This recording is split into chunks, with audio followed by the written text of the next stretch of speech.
Phillies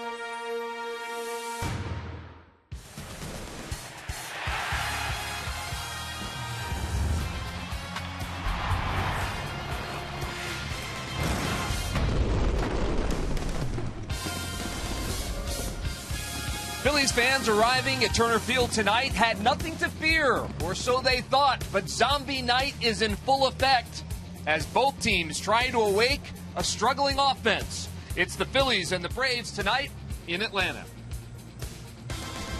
Hi, everyone, and welcome to Phillies Baseball alongside Ben Davis. I'm Greg Murphy in for Tom McCarthy tonight. And, well, Ben, the Phils have lost 3 straight and 5 of their last 7, and the biggest culprit has been their struggling offense. They need to get the bats going if they want to change their fortunes tonight. They have to be more consistent with their bats. Pick and pitch out and do some damage with it. I'm not seeing them get very good pitches right now. And you take a look at the numbers here. It's alarming. It's frightening, and you have to be concerned. First and foremost, with the strikeouts. 42 strikeouts in 3 games. That can't happen, Murph. That is a lot of strikeouts. The Washington Nationals pitchers were very, very effective against this Phillies offense. And another guy that was a couple of weeks ago was Williams Perez, who the Phillies will see tonight here in Atlanta. He struggled most of the season, but he didn't struggle on September 7th. Especially in the second half of the season. 1-6 with a ERA just below 8. It's at 7.9. But the thing I didn't like about the last start with Williams Perez against these Phillies is he did it primarily with his changeup to the lefties, and the lefties didn't make the adjustments. That's what hitting is, making adjustments to the pitcher. Once he makes adjustments to you, you have to counteract that. And Phillies were not able to do that. Take a look at the numbers and what he's been able to do versus everybody else this year. And they haven't been very good. They have not. You look at 288 batting average, 288. So obviously somebody out there is seeing him well, making him elevate pitches and doing some damage against Williams Perez. The Phillies need to do that this evening. Well, both teams, as we know, have been struggling all year. 1 game separates them in the standings. That is up for grabs tonight. It is baseball here in Atlanta. Starting pitchers, Williams Perez, as we mentioned, 5-6, and Adam Morgan looking for his 6th win of the season for the Phils. Lineups and first pitch when we come back. Phillies baseball is brought to you by Citizens Bank. One deposit checking. Keeping things simple is helping you bank better. By Toyota. Where will Toyota take you? Visit buyatoyota.com today to find out. Toyota, let's go places. By Xfinity, the official entertainment provider of the Philadelphia Phillies. By Budweiser, make a plan to make it home. And by Independence Blue Cross. Live fearless. Learn more at ibx.com.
Some of the folks here joining in the festivities. Those two ladies, they probably have looked better on better days, but celebrating Zombie Night nonetheless here in Atlanta, Georgia. As we get set for baseball, tonight's starting lineup for the Phillies is brought to you by Xfinity, the official entertainment provider of the Philadelphia Phillies. And Aaron Altair, Freddie Galvis will lead off, batting first and playing shortstop. Aaron Altair will bat second.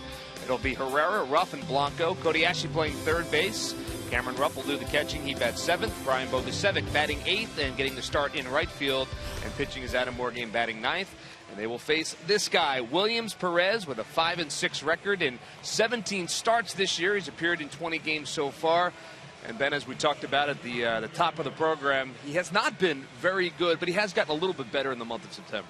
A little bit better. I don't want this to be the kiss of death for the fighting Phillies tonight as we take a look at the Budweiser scouting report. But 1-6 with a 7.9 ERA since the All-Star break. So someone's been seeing him well. He's 89-92, good fastball, but the Phillies lefties could not lay off that changeup in the last outing. He went 7 innings strong in that one, allowed just the 2 earned runs as Freddie Galvis steps in, takes the first pitch over for a called strike. So we're underway here at Turner Field.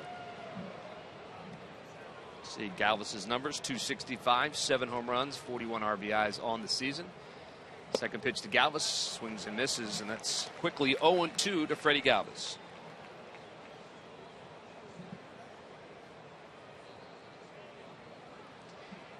Perez has his sign. Here's the 0-2 pitch. Line shot right at Simmons at shortstop. And that's the first out of the ball game. So he hit it hard, but right at Andrelton Simmons. And that'll bring us to our Nissan keys to the game, Ben. First and foremost, I don't think so, Freddie. I'm not talking about Freddie Gonzalez, or manager, Freddie Freeman. Don't let him beat you? Don't let Freddie Freeman beat you, and put more balls in play. What just happened against the Nationals, the 42 strikeouts into 3 games, can't happen. Just put some balls in play. Have better at bats. Yeah, that's what they're. That was the focus today. Pete McCannon talked about having better at bats, and that's what he's looking for tonight. As Aaron Altair steps in, he takes that first pitch over for a strike. So 4 pitches and 4 strikes so far. Perez. Here's the 0-1 pitch. Over for a strike as well. It's 0-2 to Aaron Altair. Altair batting .238. He's got the 3 home runs, 11 RBIs. Batting in the 2 hole tonight. Here's the 0-2 pitch. Ground ball. Freddie Freeman will have it at first and take it himself and beats Altair to the bag. That's the second out here in the top of the first. Well, today's Lucky McDonald's Phillies home run jackpot contestant is Stacy Kovach from Phoenixville, Pennsylvania. If the Phils hit a home run in the game, she will win $100. Good luck, Stacy. I was waiting for it. Thank you, Ben. Good luck, Stacy, indeed. So that'll bring up Odubel Herrera, batting in the 3 hole tonight. Seen his average drop down to .296 of late. Struggling just a bit on the last homestand. Keeps lurking. Keeps lurking around that magic 300 number. He has said that is a goal of his in his rookie season, to bat 300. And he's close. First pitch to Herrera, sails outside, so it's 1-0 to Odubel Herrera. Darren Ruff waits on deck. First ball of the evening for Williams Perez. I thought he was going to throw all strikes tonight. Set a record. I was waiting for it. 1-0 pitch, shatters the bat, but it's a base hit back up the middle. So Herrera's on base. He's the first base runner tonight, the first hit of the night for the Phils, here with 2 outs in the top of the first. That bat went down a hero. Yes, it did. See Odubel here. He stays back, gets that hands in a good position. Now, despite hitting that ball towards the end of the bat, you see this bat just explode. He did hit it off the end of the bat, but he stayed through it enough where he didn't get that bat head out in front and roll that pitch over. So that'll bring up Darren Ruff. Getting a chance against righties and lefties nowadays as Ryan Howard continues to mend that sore knee, the knee that he took the ball off the kneecap. So Ruffy in there tonight. Hitting .239 on the season, 8 home runs, 29 RBIs. Herrera has his leadoff first. Perez chases him back.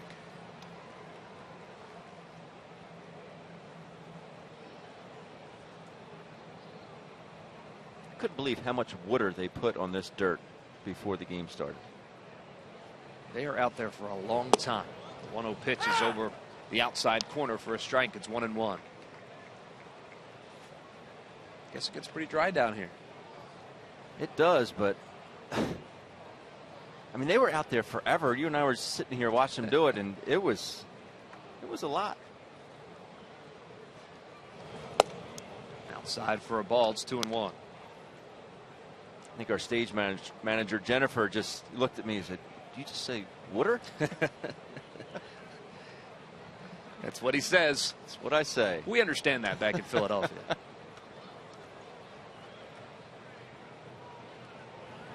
Another throw over to first. Herrera's back. Darren has done some serious damage against left-handers this year, batting .376 against them, but not a whole lot of action against the right-hander. So it'll be interesting to see over the next week or so while Ryan continues to mend and he gets his chance against the right-handers, how he can handle them. That one's outside for a ball, so it's 3-1 now to Darren Ruff. You look up at that scoreboard and you think he only has 213 at bats. 213. Oh, that, and he's also a goblin. Yes. I didn't even notice that. Off the hands, he fouls it off. It's full count now to Darren Ruff. I wonder if they'll do zombies for the Braves players. I'm sure they will. I guess they will. Darren looks like he stayed out late last night. Just up on the scoreboard. Needs some Visine. Yeah. There you go. Herrera takes his lead off first. There's 2 outs here in the top of the first. Full count to Darren Ruff. 3-2 pitch. Herrera's on the run. He fouls it straight back. I really thought Odubel would have been off earlier in this at bat. Just try and get in the scoring position. The struggles this ball club has had offensively, just have to try and make something work. Yeah, when they were winning more consistently right out of the All-Star break, and they went on that little bit of run, one of the things they were doing was stealing a lot of bases. That has seemed to stop. This is off again, and that one is fouled off again. So Herrera will head on back. Odubel with 14 stolen bases this year, but he hasn't had one in quite some time, at least the one I can't remember. Behind the plate tonight, Chad Fairchild will be calling the balls and strikes. Pat Hoberg is down there at first. Jim Joyce, the crew chief, at second, and Greg Gibson is over there at third base. It was such a good recipe for victory. Every ball club, they were doing exactly how you draw it up. Good starting pitching, guys at the top getting on, stealing bases, putting pressure on the defense, guys in the middle driving them in. They won ball games. That's simple. Here's the 8th pitch of the at-bat to Darren Ruff, and he swings and fouls it back. So Herrera heads back again. What a night here in Atlanta. What a beautiful day it was all day. Virtually no humidity. 78 degrees. Sun just starting to go down. So dusk here at Turner Field. It is beautiful. And the zombies are loving it. 3-2 pitch. It's in and out of the glove of Bethancourt. So Darren Ruff is battling. Tonight's game is also available in Spanish. Just use the SAP button on your television or change the language through the menu on your cable box. See.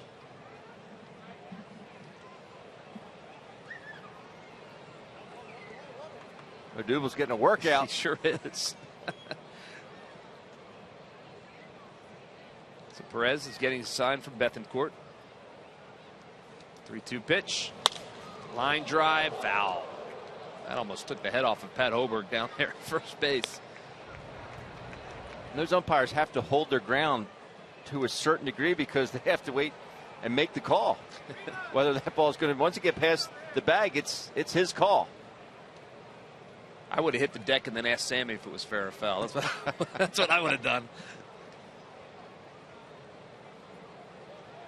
So Darren Ruff is making Williams Perez work, which is a good thing. There you see 10 pitches in this at bat, 6 of them foul. So 11th pitch of the at bat coming up. Also making Odubel work. And that ball, if that would have been fair, with William Perez's leg kick, it's high and it's slow. Odubel, any extra base hit, Odubel Herrera is going to score. We'll do it again. He's off and running. The 3-2 pitch, grounded foul. That is 7 straight foul balls by Darren Ruff. Since getting to that full count, only 1 off speed. It was a changeup 2 pitches ago. They just got enough of. Williams Perez has a little bit of movement, late movement. I think that's why Darren's not able to square one of these up, but he's had some good rips.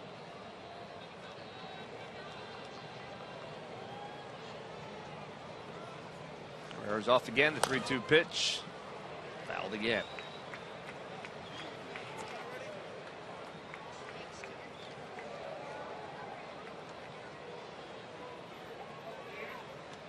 Thinking Darren Ruff's going to get him here. I think if you're a hitter right here, I think you sell out. You sell out to a sinker, and you just let it rip. Take the chances. If he does throw you something with off-speed pitch, tip your cap. Check swing. Oh, they're saying he fouled. Yeah, tip your cap indeed. Fouled, and nice. Bethencourt's able to hold on, so that is the 3rd out of the inning. A good at bat for Darren Ruff, but nothing to show for it. We're through a half inning and no score.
For Darren Ruff, but ends in a strikeout. We'll take a look at the starting lineup for the Atlanta Braves. It's brought to you by Xfinity, the official entertainment provider of the Philadelphia Phillies. Nick Markakis will lead it off. He plays right field, followed by Daniel Castro at second base. Freddie Freeman, Adonis Garcia, and Cameron Maybin.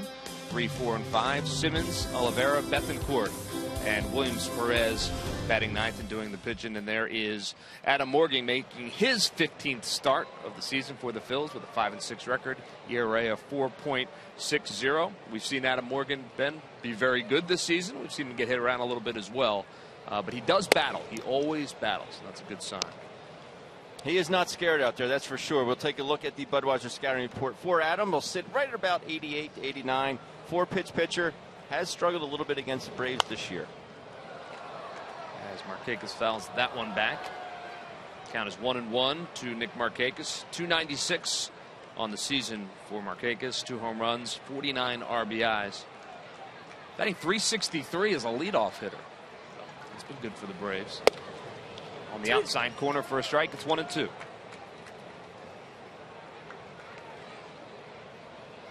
Very customary of Adam to work quickly.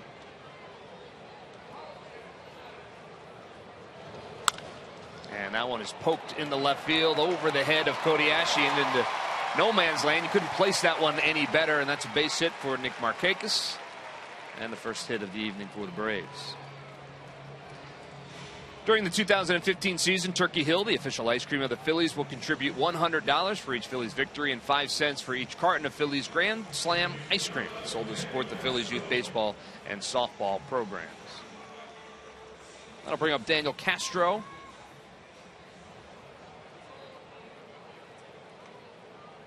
Batting even .300 on the year. Made his major league debut back in June for the Braves.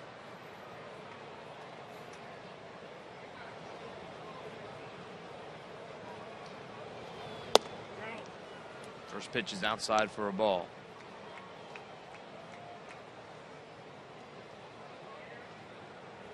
It's a shame for Adam. You make your pitch, work ahead, you get ahead, you make your pitch. It's fouled back. It just goes to show you, put the bat on the baseball, good things can happen. One thing I would love, and I mean love to see Adam do, is to throw in on lefties a little bit more. He's got a good two-seamer. You saw the last 2 pitches there to Castro. Sinkers down and away. I'd love to see him run that in on lefties just to get him off that off-speed pitch down and away. 1-1 pitch, served out to left field. Altair racing in and calls off Freddie Galvis, makes the catch, so the first out of the inning. And Markakis has to head back to first.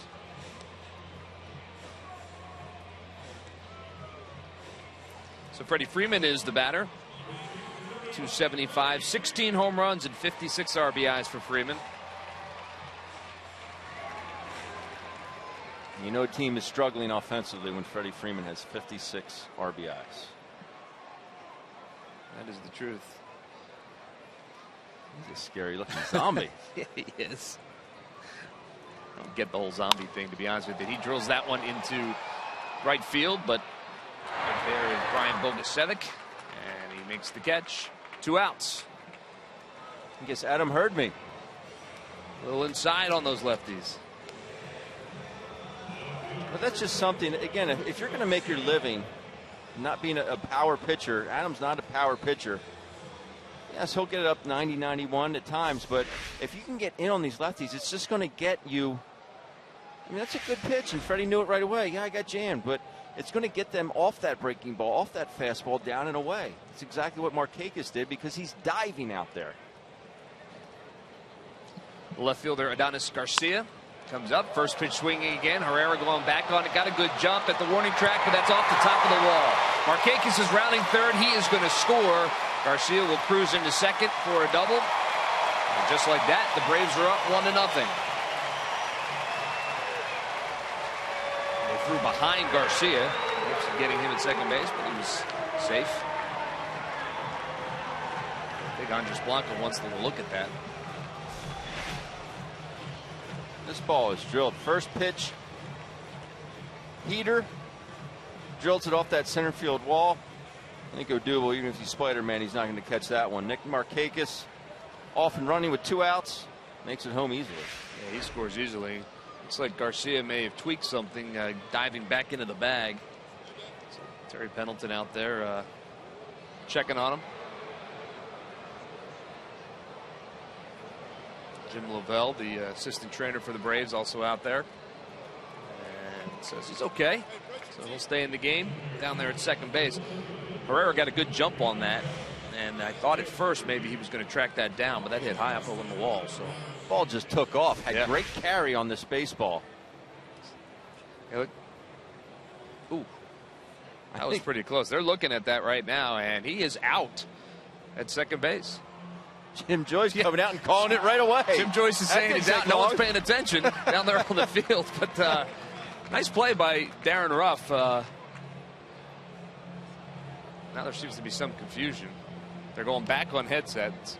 He made the call and then went back to the headset. Yeah, I think they're just making sure that Markakis crossed the plate before he was tagged out, which he did. The run is going to count. We'll wait until they sort it out. Nice heads-up play by Darren Ruff, though, sneaking in behind Garcia. Very good. And Garcia just got lazy. Bottom line, he just got lazy. Oh, yeah, he was out easy. Out there telling himself how good he was on that double. He's still got to run the pillows. So the Phils have headed to their dugout. And the umpires are still on headsets with New York.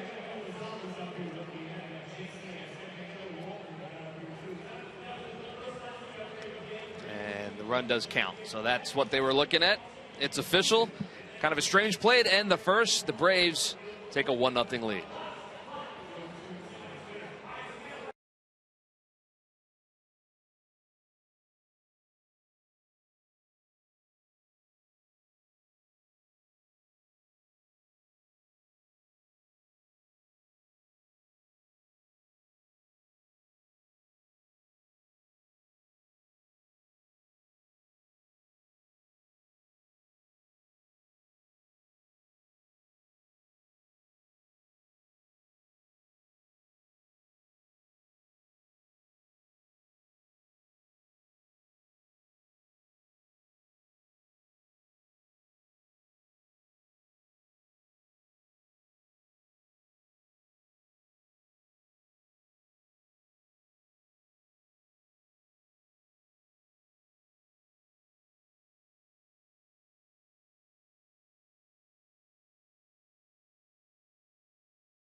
September 29th and 30th and October 1st.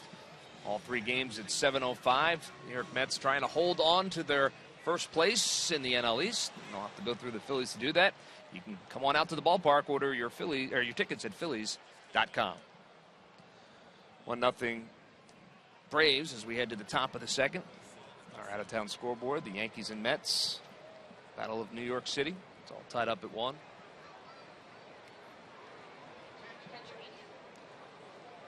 And Michael Bourne is coming into the game to play left field. Garcia, whatever he did when he was going back into the bag at second base, is going to cost him his evening. So Michael Bourne is the new left fielder. And we'll jump in and bat in Garcia's place. When he got caught off, it was maybe a hip pointer. First pitch. Andres Blanco is outside for a ball. Yeah, we'll have to find out whether or not he's actually injured, or maybe if Freddie Gonzalez not all that happy with his base running and decided to make the move. I would think it was some kind of tweak as Blanco fouls that one out of play.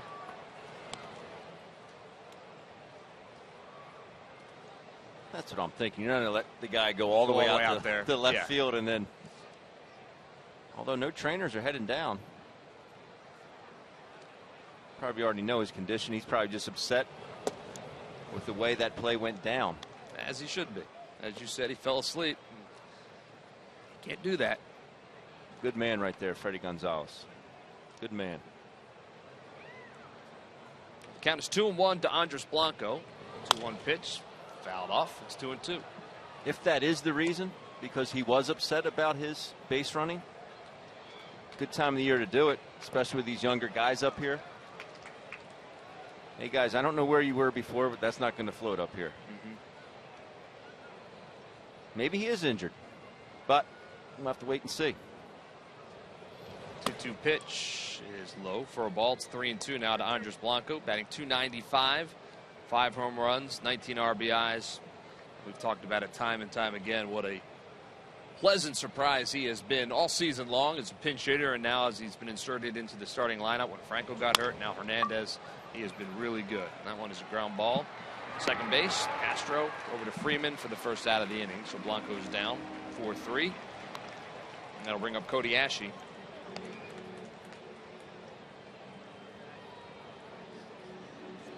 Murph, it's been a while since I've been in the booth here. I'm struggling on my scorecard. Well, you did. You took the entire homestand off. Sit back and relax, right? There's only 12 games. Only 12. You had to reintroduce yourself to the crew. At least I got the shirt right for today. Yes, you did. First pitch to Cody is a swing and a miss. It's 0-1. Yeah, one of us got the shirt right today, and one of us had to go back into the hotel and change it. The 0-1 pitch is fouled away. It's 0-2. Scott Fransky had a nice little chuckle at our expense, didn't he? For the record, I had the shirt wrong. I was wearing the light blue shirt, which is tomorrow. Spoiler alert. The 0-2 pitch to Cody Ashley is fouled straight back, so he stays alive.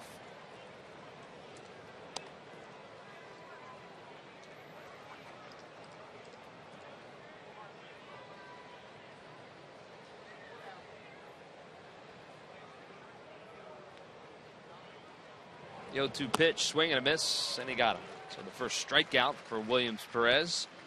And the second out here in the top of the second, and that'll bring up Cameron Rupp. But it's a big night in the Phils organization, and for more on that, we're going to send it down to Leslie Goodell. Leslie. Yeah, Murph, anybody who wants to get excited about the future of the Phillies, just look at the Reading Phillies. They are 1 win away from clinching the Eastern League title, and they lead the series 2-1 against the Bowie Bay Sox. And they have had quite a run, but right now they are trailing 3-0. Ben Lively on the hill for Reading.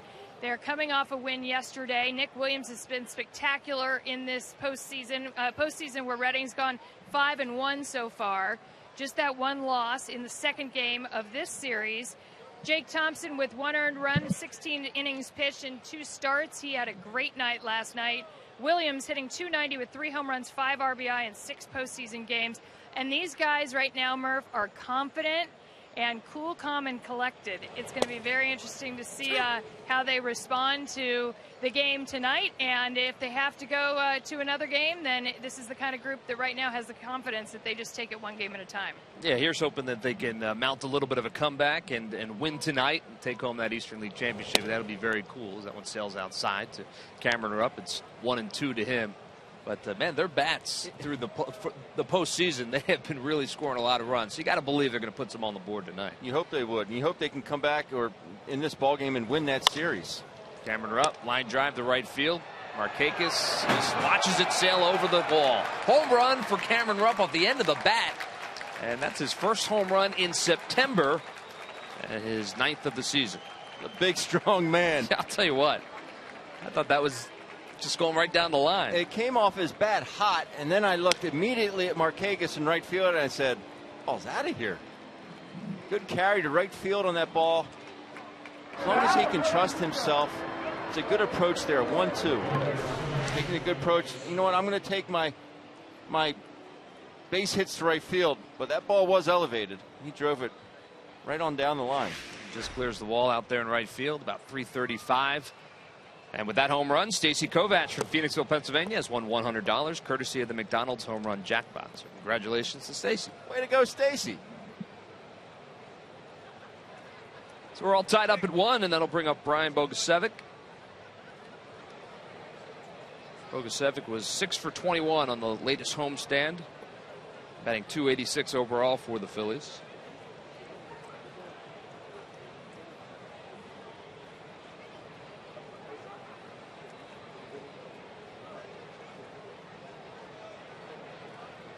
Perez has his sign. The 1-0 pitch inside for a ball. It's 2-0.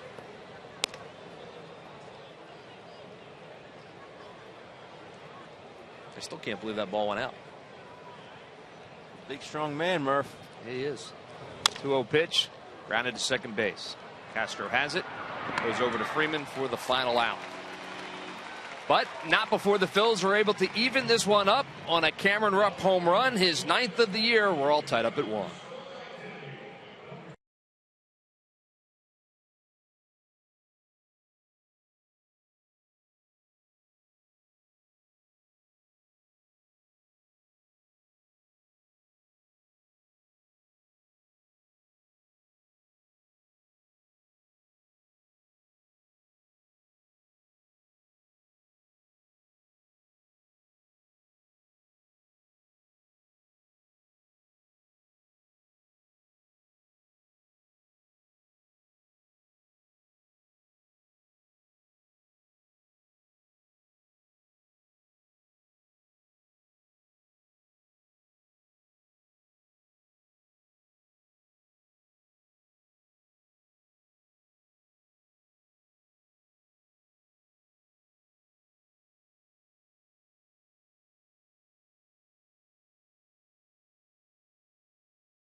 rivalry. Watch Villanova battle Delaware live Saturday at noon right here on Comcast Sportsnet. That is a great rivalry in football.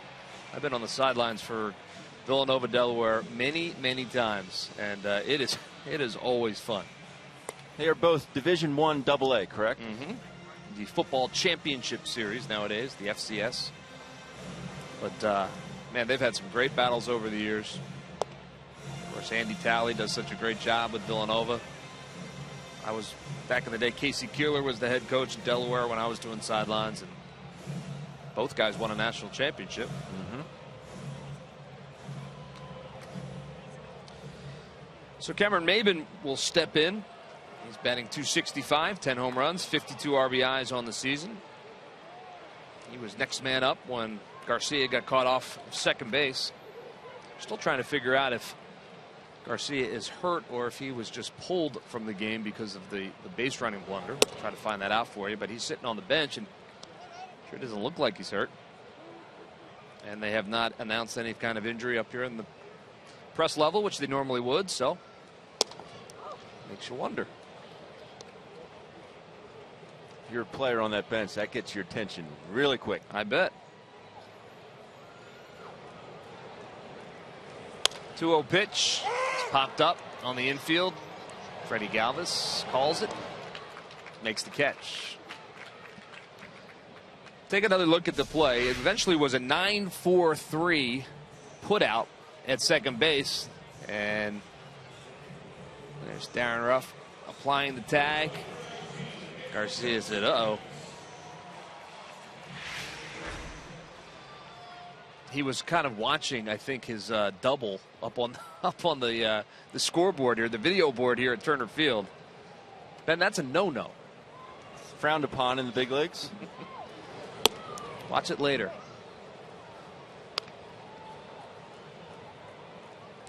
So Cameron Maben is out. That'll bring up Simmons.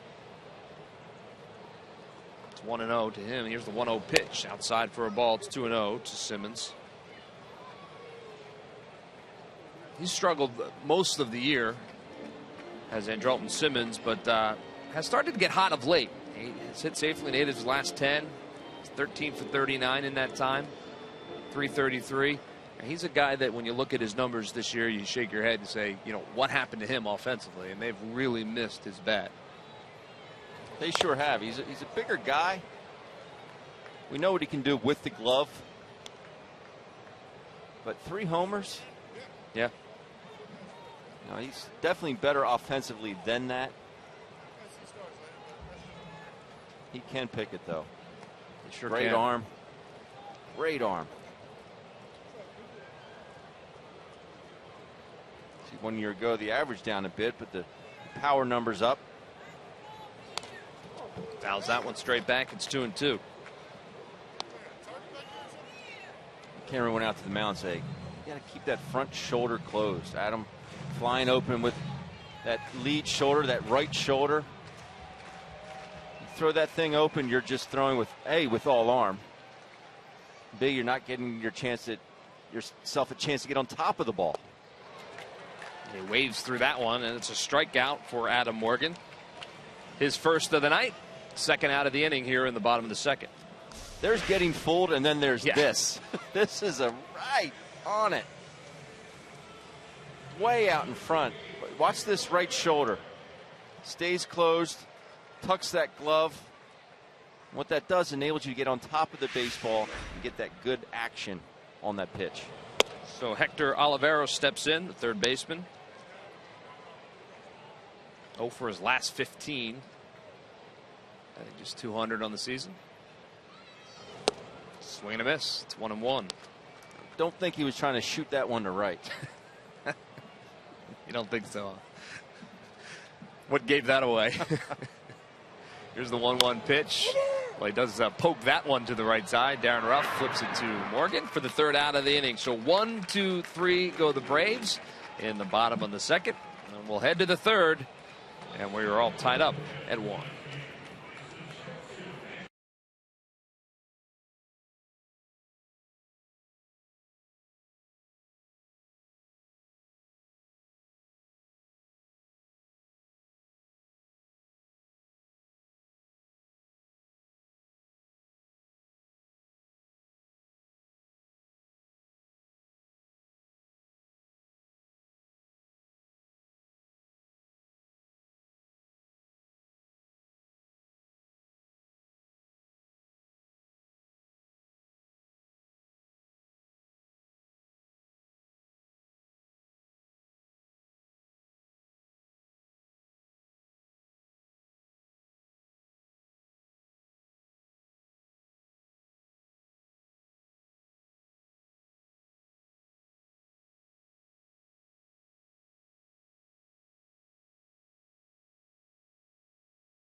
Go to the fans section for all the information and submit your answer on the subject line. All right, Ben, your question is, which other three teams, other than the Braves, has Cameron Maybin played for?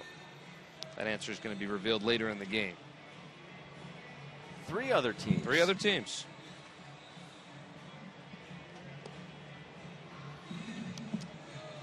Questions got tougher while you were away. Did you notice? Was he ever on the Zombies? Three other teams. You could think about that for a little bit. Adam Morgan will lead it off for the Phils against Williams Perez. Perez, through 2 innings, has already thrown 38 pitches. I think half of those were to Darren Ruff.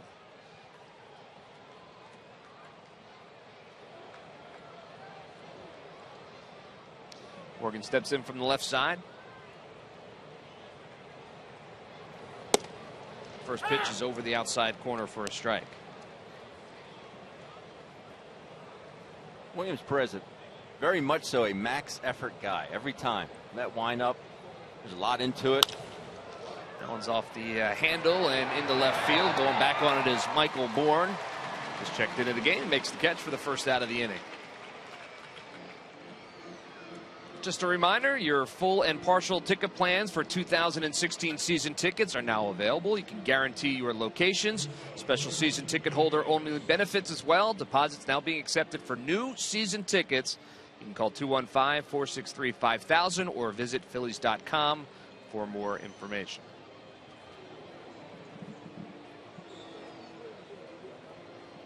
That'll bring up Freddie Galvis, who lined out his first at bat. Simmons there at shortstop. Freddie's got great numbers against the Braves this season and career-wise as he lifts that one to center field. Going back on it is Maybin at the edge of the track, and he makes the catch. So one pitch, one more out for Williams Perez. It's the second out of the inning here in the top of the third. A lot of first pitch swinging tonight. By both ball clubs. Yeah. Ball had some good carry on it. Well, I think we've seen that the ball is definitely carrying tonight here at Turner Field. It's actually a little bit of a cooler night at this point, but balls are still flying. Phillies were out hitting early today. Aaron Altera takes that one over for a strike. Usually a ball club will come into town early hitting first day. 2 o'clock. You want to hit, it's most of the time it's optional. Sometimes your hitting coaches say, no, it's not optional for you. You got to be there. That happened a lot. Just by the way you said that made me think that. Counts even, 1-1 to Aaron Altair. Swing and a miss. It's 1-2 now. Altair grounded out his first at bat. That is nice to see, though. These younger guys, you want to get as much work in as you can, but the dog days of September here, but they're still out here getting their early work in. It's good to see. It's in the dirt for a ball. It is 2-2 now to Altair.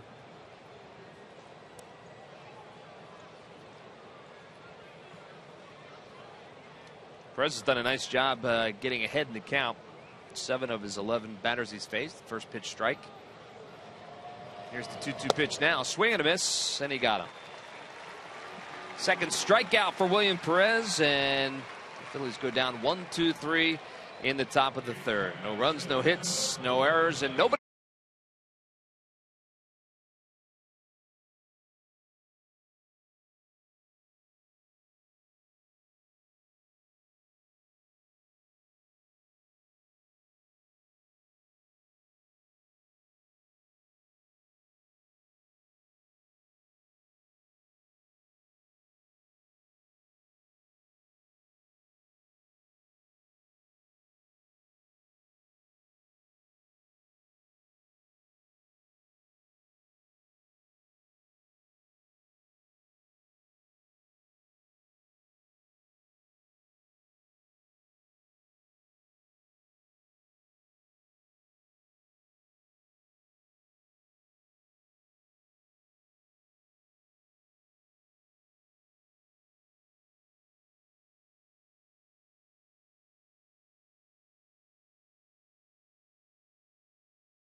Wrong when you buy right. And buy the Quality Plus Ford stores. Go further. The bottom of the third we go. Phils and Braves all tied up at 1. 2 hits apiece for both teams as well. Adam Morgan back out on the hill. He's been pretty good so far. 1 strikeout. He's allowed the 2 hits, the single to Markakis and then the double to Garcia that scored the run back in the first inning. First to face him is Christian Bethancourt.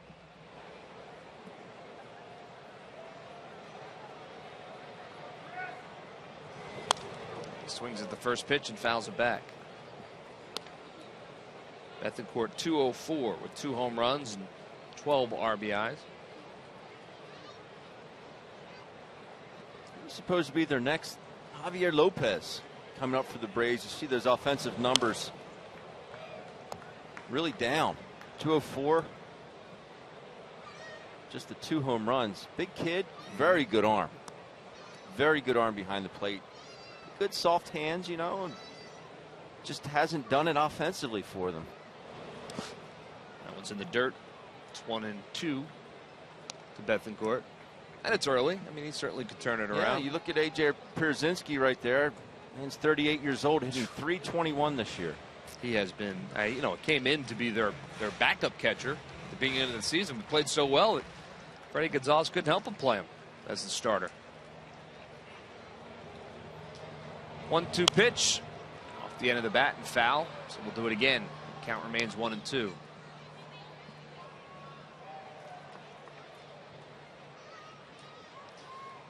It'll be Bethancourt and then Williams Perez, and then the top of the order for the Braves here in the bottom of the third. And he swings and lines that one to left field, going back on it, making a leaping attempt, but not able to pull it down was Altair. So Bethancourt will cruise in to second for a double. Altair got a good jump on that, but just out of his reach. I think got out of there in a hurry. From our vantage point, it really looked like the ball went into his glove. Yeah. If Aaron's not going to catch it with his frame, no one's going to get to it. Just looked like it made it in there. Yeah. And that ball got out there in a minute. So Bethancourt is on second with nobody out, and that'll bring up Williams Perez. Be the scouting report on Bethancourt, just stay in because they kept trying to get that fastball in there. Whereas they're going to throw behind Bethancourt, who got caught off of second base. Another base running mistake for the Braves. He is out at third. Man, oh man, he was all kinds of caught off second base. Throwing behind him was Cameron Rupp. Real nice play by the Phils. And Freddie Gonzalez has to be thinking, what are you doing? That's just awful. Nice play by Cameron. Go down as a caught stealing, I believe. I'm not sure how that happens. What Freddie does so well there is the fact that he creates a throwing lane for himself. He goes up and gets the ball out in front of the bag. If he doesn't create that throwing lane, he's going to throw right in the back of Bethancourt. So he creates, much like a first baseman would do, to clear himself of the runner going from first to second. How about the attempt, though, by Williams Perez? Yeah, it was awful. Not solid. Now he finds himself behind 1-2. Here's the 1-2 pitch, swing and a miss, and he got him. Second strikeout for Adam Morgan. And there's 2 outs now here in the bottom of the third. Well, it's now time for you to tweet your strongest fan photo. Use hashtag #PhillyPhoto, and you just might see yourself in an upcoming broadcast. It's all brought to you by T-Mobile. We'll have that photo for you coming up later in the game. Leslie Goodell will.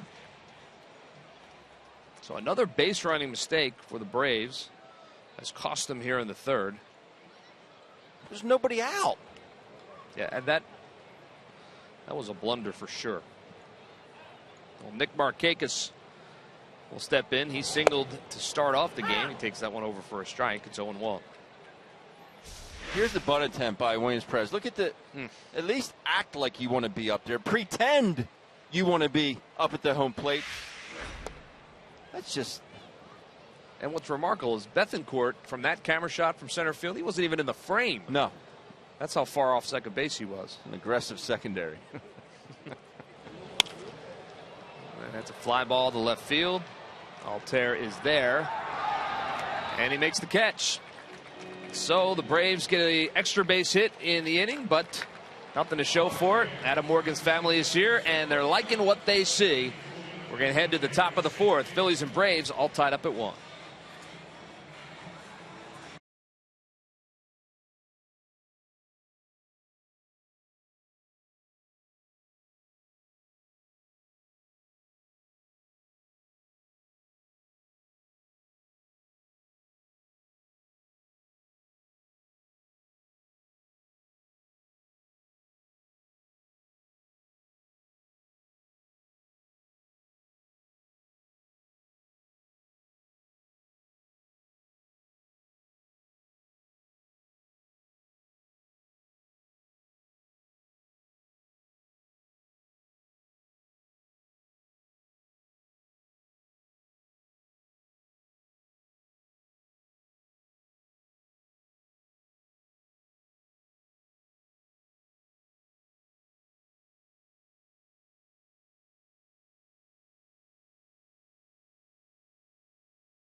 Ben, that was just a little tease of what is coming up on Tuesday night, the 22nd. Our fans' plays of the year. And there were some good ones this year. We'll have that for you right at the top of the program, 7 o'clock on Tuesday night, the 22nd. So if you think maybe you made the fans' plays of the year, you're going to want to be in your seat at 7 o'clock when the Phils take on the Marlins, the first game down there in Miami. Always fun to watch those over again. Who knows? Maybe you'll be in it, Ben. There's some athletic fans out there. Sure do. So we head to the top of the fourth. Odubel Herrera will lead it off. He has one of the 2 hits for the Phils. He lays the bunt down, and it's picked up foul by Bethancourt. So Herrera will come on back. Good idea. Hector Oliveira was playing way back at third base, and with Herrera's speed, he thought maybe drop it down and steal himself a base hit. Freddie Gonzalez is out, asking whether or not that was fair or foul, I guess, is the question. Maybe to see whether or not Odubel Herrera was still in the box. He was pointing down to Greg Gibson down there at third base. I thought maybe he was saying, did you ask him whether or not that was fair or foul? Nonetheless, Freddie has returned to the Braves dugout. It's 0-1 to Odubel Herrera. It was clearly foul when Bethancourt picked it up. That one. Yeah, I think maybe they were saying maybe he was out of the batter's box. Yes. When he hit that. Perhaps. Fouls that one back. Well, it's a shame he couldn't get that ball out a little bit farther and keep it fair. With the way Williams Perez finishes his windup, peels off. I mean, he really ends up closer to the first base side. He falls off the mound. He's not in good fielding position. So that would make it all that much farther for him to go to get to a bunt down that third base line. So it doesn't have to be perfect. Inside for a ball. It's 1-2 now to Odubel Herrera.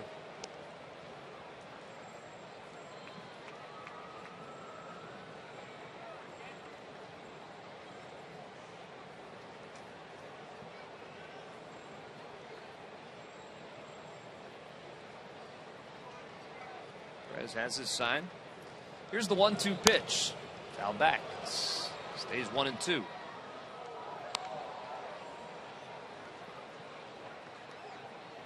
Nice job of fooling that changeup down and away. With Herrera's base hit in the first inning, he's got that average now to 297. It's only going to change a point one way or the other at this point of the season. 1-2 pitch. Fouled off. He's a scary zombie, Murph. He needs some dental attention. There he is. Oof.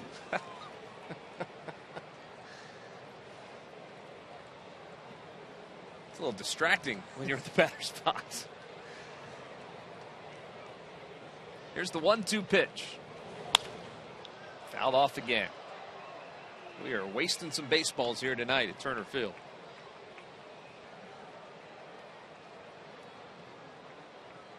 Yeah, Phillies fan was hoping to get to that one in time. At this rate, son, you'll get one.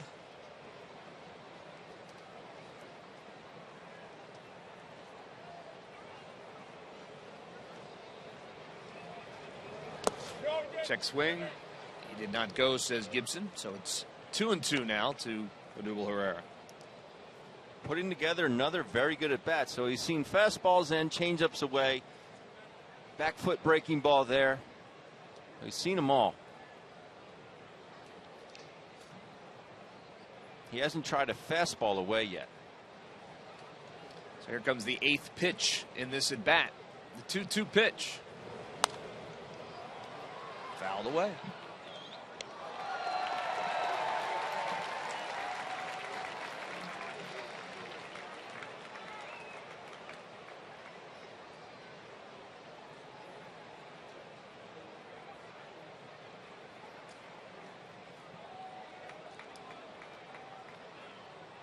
So it's 2-2 to Herrera. Darren Ruff waits on deck.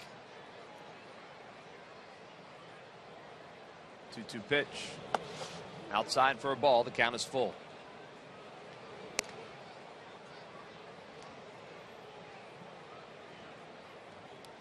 Sign of a young pitcher there. 2-2 pitch. That's where you want to make an out pitch. That's where you want to get. That ball's not even close to the plate. Even start as a strike.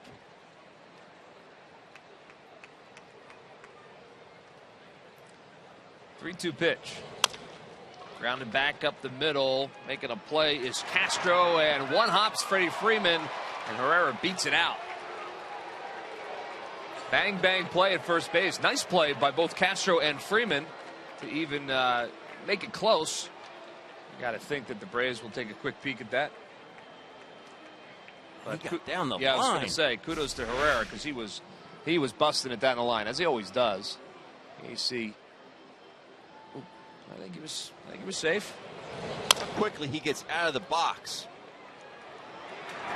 He is moving, getting down that line.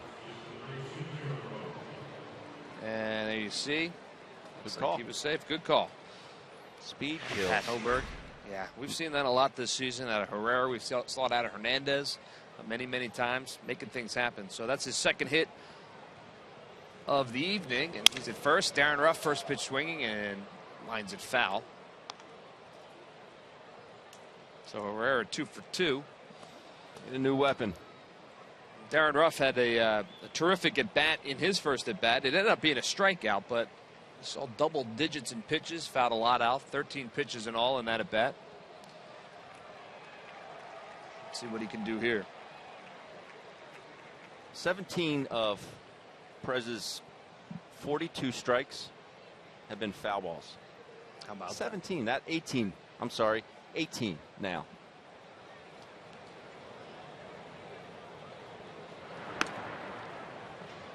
Herrera gets back.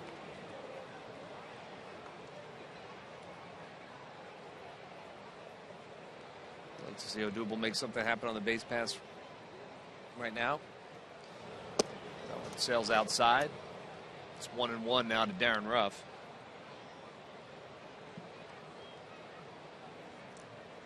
A good take there by Darren. Didn't see him budge whatsoever. Seeing all those pitches his first at bat is definitely going to help him out. Herrera starts and stops, and the throw behind is not in time. He's able to get back. Pitch was over for a strike, so it's 1-2 now to Darren Ruff. And we mentioned prior that, Ruff against left-handed pitchers has been terrific. 376 coming into tonight's game. Against right-handers, just 148 coming into tonight's game. But that's why it was so good to see him battle on that first at bat the way he did. There's the 1-2 pitch, and he swings through that one. And that's a strikeout. Third strikeout of the night. Ruff goes down swinging for the second time. Headed into extra innings and need a boost, call WB Mason and order Green Mountain Coffee K-Cup Pods. Great tasting coffee, amazing low prices, delivered free the very same day when you order by 11:30. WB Mason knocks it out of the park. Who but WB Mason? So that's the first out here in the top of the fourth. I'll bring up Andres Blanco, who grounded out to second in his first at bat.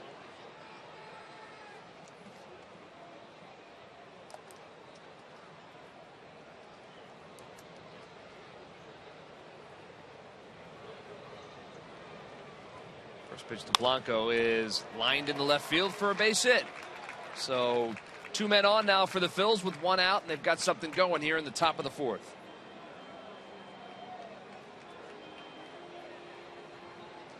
Andres Blanco continues to produce.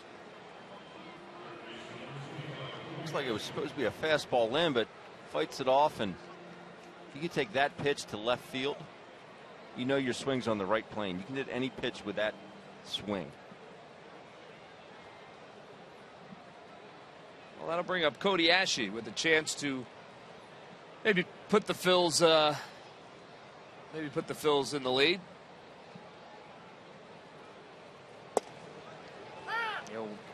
First pitch to Ashe is over for a strike. It's 0-1. When I mean that swing, you can hit any pitch for the simple fact that you're not coming around the baseball. It's fouled in the stands. It's 0-2 now to Cody Ashe. Well, when you're struggling, it seems like it's always 0-2. Yeah. Ashe has struggled against the Braves in his career. He came into tonight's game batting just 121 against the Braves. Here's the 0-2 pitch. And it's fouled out into the stands. So Herrera's at second. Andres Blanco at first. They both singled. 1 out in the inning.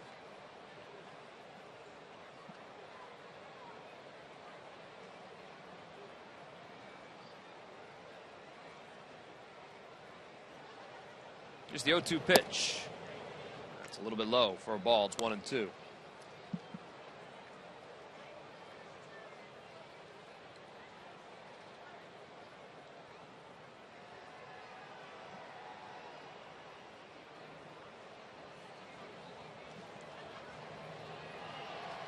One-two pitch. That's in the dirt and squirts away from Bethancourt, but neither runner can advance. The count is even 2-2 now to Ashe.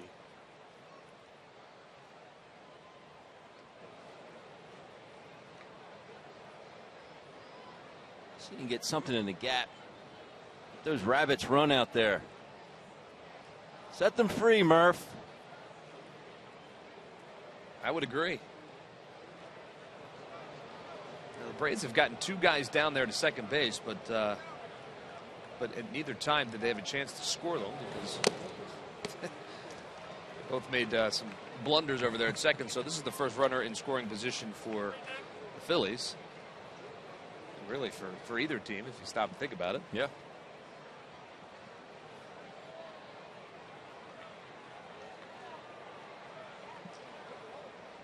So Herrera gets his leadoff second. Blanco in from first. Here's the 2-2 pitch. Fouled straight back. Do it again. Good swing there, and that was the pitch that he's probably wondering, why didn't I get to that?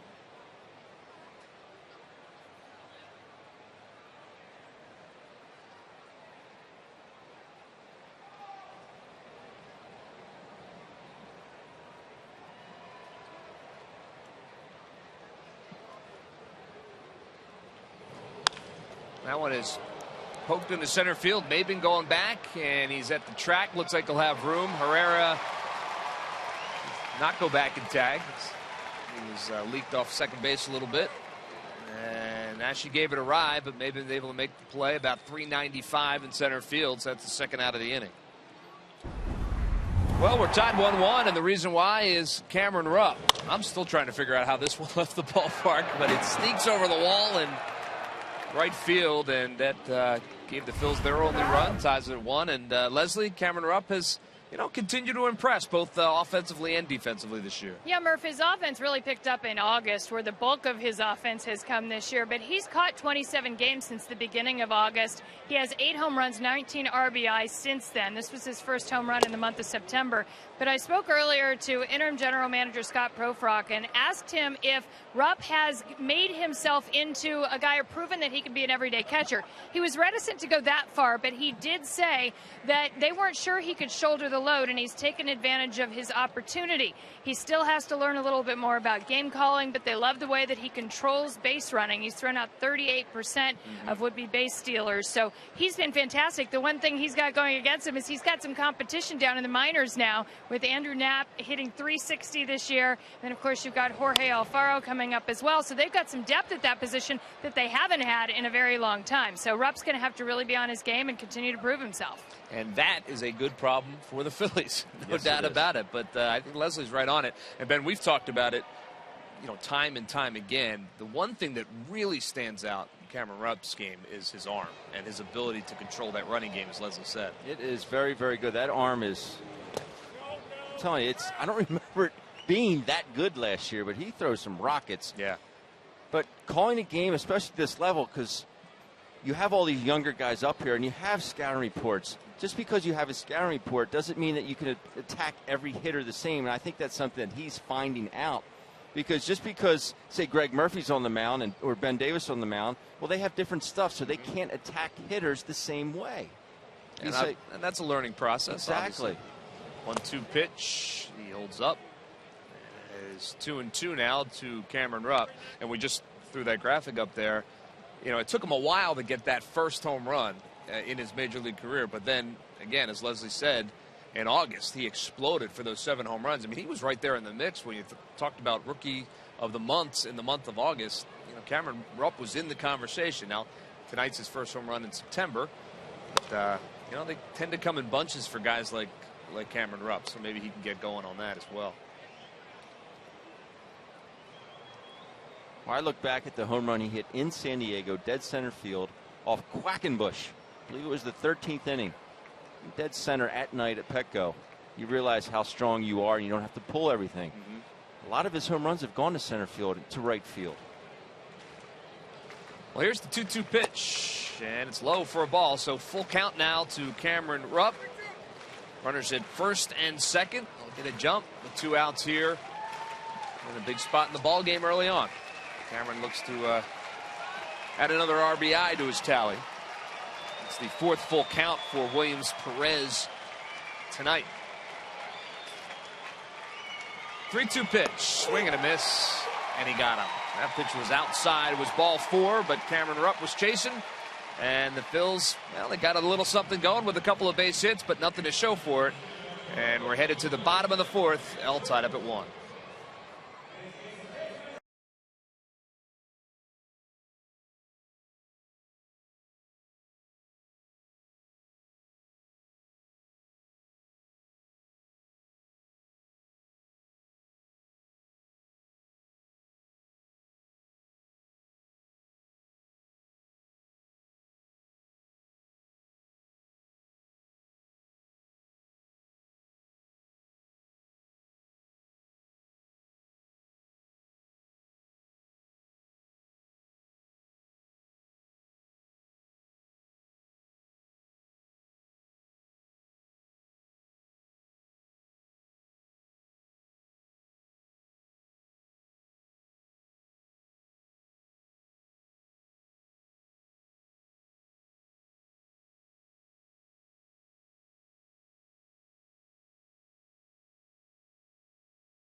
Provider of the Philadelphia Phillies. By Nissan. Choose Nissan today for great offers on our most exciting lineup ever. Shop Nissan.com. And by Budweiser. Still brewed the hard way. This Bud's for you. 1-1 as we head to the bottom of the fourth. And there have been base running mistakes upon base running mistakes in this game. A couple for the Braves. Not sure it would have mattered, but Herrera talking to Mizrack right there, saying, you got to tag up there. You got to tag up there. And Andres Blanco comes over and says, hey, can you grab this for me? Gives Mizrack his helmet, but I'm sure Blanco also had a word or two for Herrera.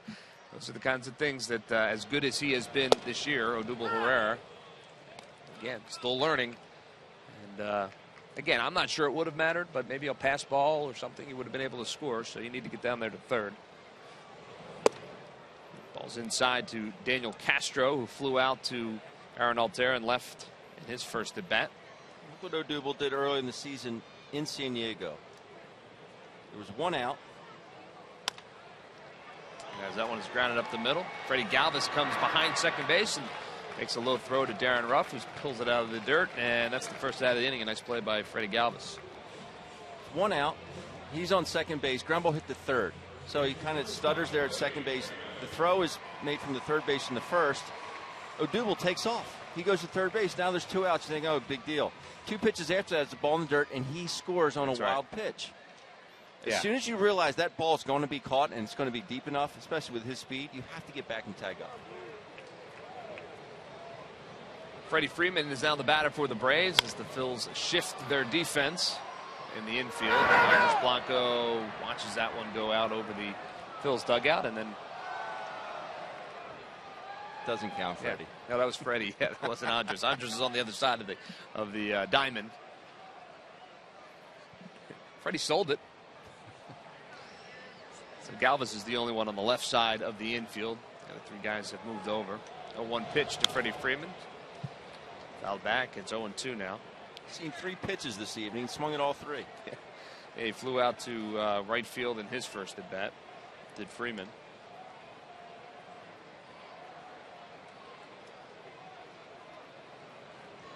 Here's the 0-2 pitch.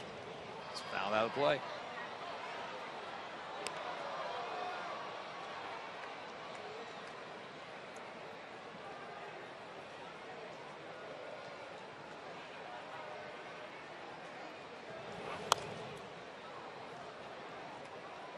Another foul ball. The count remains 0-2 to Freddie Freeman.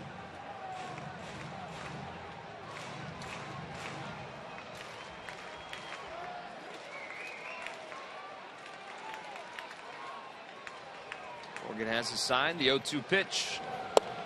A little low for a ball, so it's 1-2. Maybe a little inside.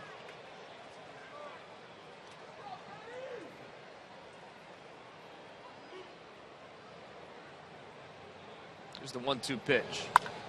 Line drive, right field. That's a fair ball. That's going to go all the way to the corner. Freeman rounds first. He is going to cruise into second as Bogusevic gets that one back in. Shift or no shift. Sends that one down the right field line, and he is in there for a one-out double. Phillies baseball is brought to you by Budweiser. Budweiser is still brewed the hard way. This Bud's for you. So with a runner on second, that'll bring up Michael Bourne. Coming up for his first at bat after Adonis Garcia was lifted in the second inning in this game. Bourne batting just .229 on the season. 25 RBIs. Freeman takes his lead off of second. First pitch swinging is Michael Bourne. Herrera has a beat on it. Center field, and Freeman goes back to tag. Here comes the throw from Herrera to third, and not in time. So Freddie Freeman moves up to third base. Good strong throw by Herrera, but just not in time. He didn't want Bo Porter yelling at him. Yeah, I mean, there's a perfect example. So Freeman goes back once he sees that Herrera had a beat on it, and then slides in just before the throw. Very good throw here. It really was, yeah. One hop to Kobayashi. Accurate.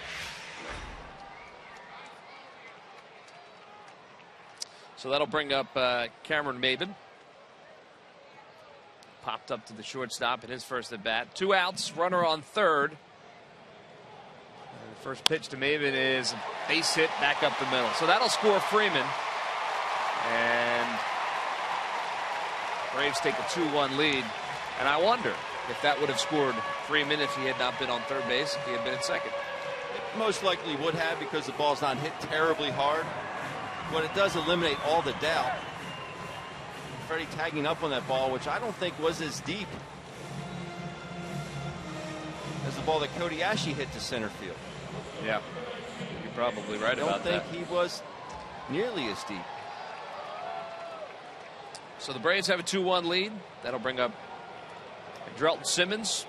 He struck out in his first at bat. Maybin is leaving first, and he is going to be thrown behind and safe at second base. It's a good strong throw by Darren Ruff.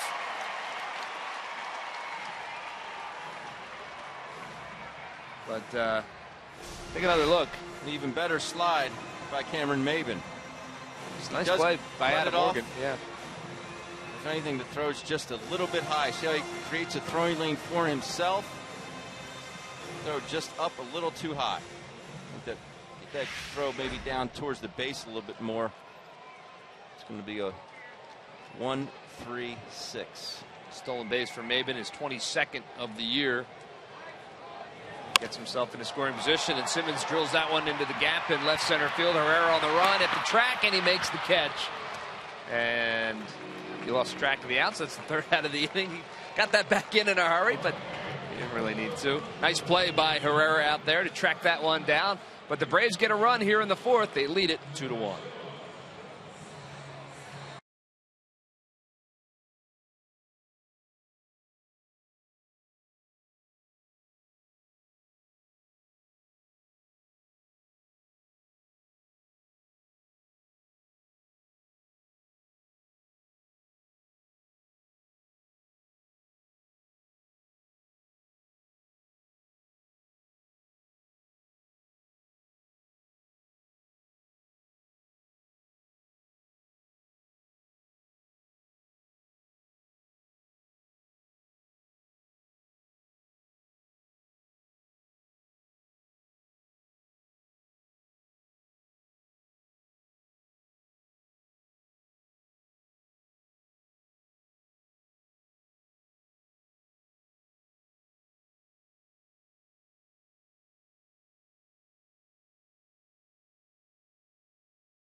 Ben, this is Brian Bogusevic, who's going to lead it off. This is his last at bat. His last at bat. It's good to be aggressive, but when you're trying to do too much, it doesn't end up well for a hitter. Great 2-0 count, but he tries to do too much with that. You're thinking, I have a 2-0 count. I'm going to go yard here. I'm going to do some damage. He gets a sinker down and away. If you get in that mode, trying to, instead of taking what the pitcher's going to give you, all you can do with that pitch there is drive it up the middle or shoot it the other way. You're not going to be able to yank that ball or drive it because it's a sinker down and away. You just can't do it. That's just trying to do too much. We'll see what he does here. He's the first one to face Williams Perez here in the top of the fifth. The first pitch is over for a strike. It's 0-1. Easier said than done because you get yourself into that hitter's count. 2-0. All right, Williams, lay one in here. I'm going to get you. It's ball, so the count is even 1-1. Now to Brian Bogusevic.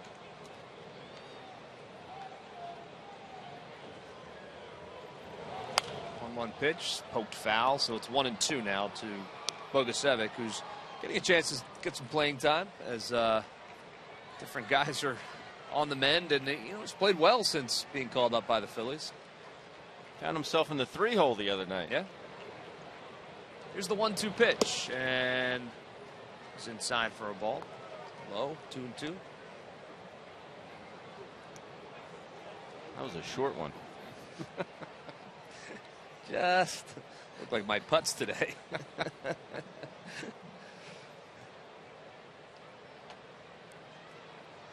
Here's the 2-2 pitch. Ground ball back up the middle for a base hit. There you go. Nice job, Coach.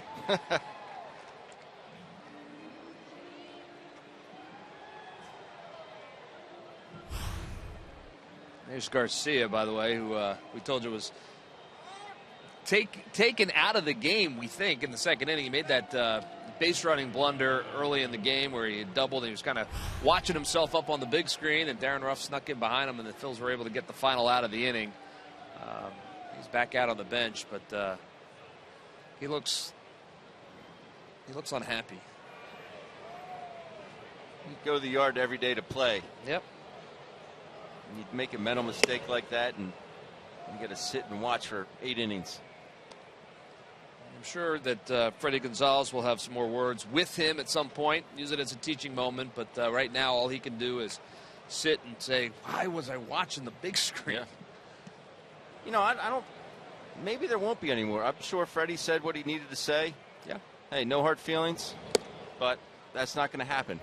You play for me, that's not going to happen. You know, there's not going to be any ill will or hard feelings towards him. He's a skipper. You have to do what he tells you to do. You put it behind you and you move on. And you don't do it again. Morgan squares around a bunt, gets it down.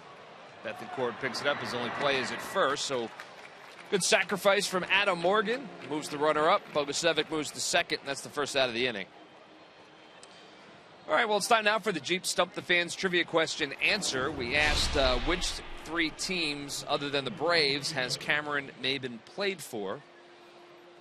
And you've had some time to think about it, Ben. So I believe they're all National League teams. Well, they are, but I believe he played for those teams, in the Marlins, Rockies, and Padres. Well, you got 2 of the 3 right. There is an American League team. No Rockies. Marlins and Padres, yes.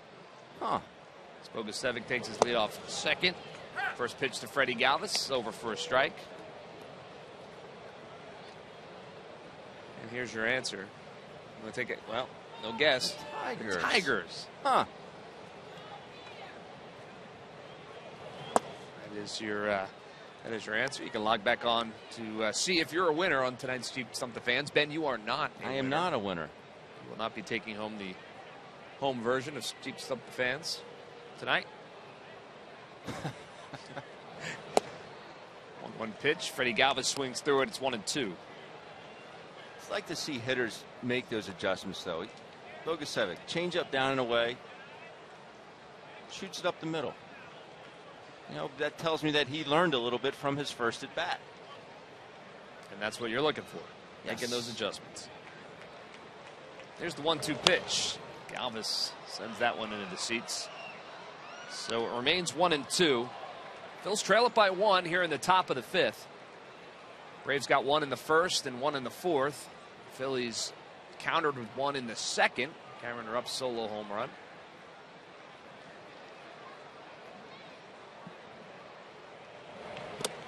Pitch is low for a ball. It's 2-2 to Freddie Galvis. Bethencourt got lucky on that one. That is not the way you want to keep a ball in front of you.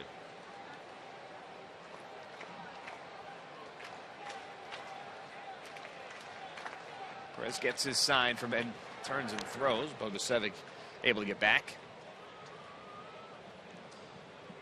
The Toyota Major League scoreboard, the Marlins and the Nationals in Washington, D.C. Top of the 7th, all tied up at 2.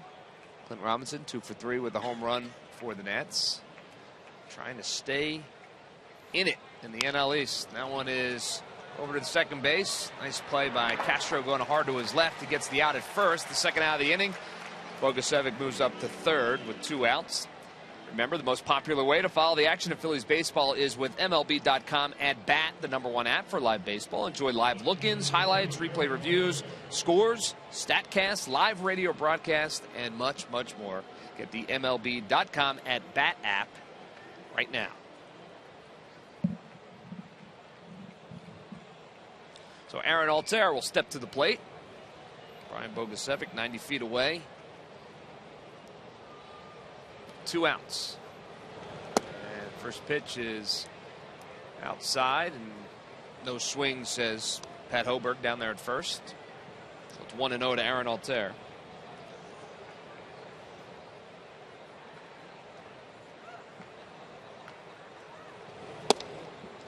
That one's on the inside corner for a strike. It's 1-1. 92 pitches already for Williams Perez here in the 5th inning.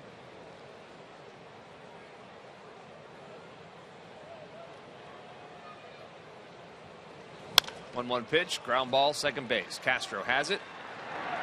Freeman for the final out. So the Phils get a base runner over to third base, but unable to push him home.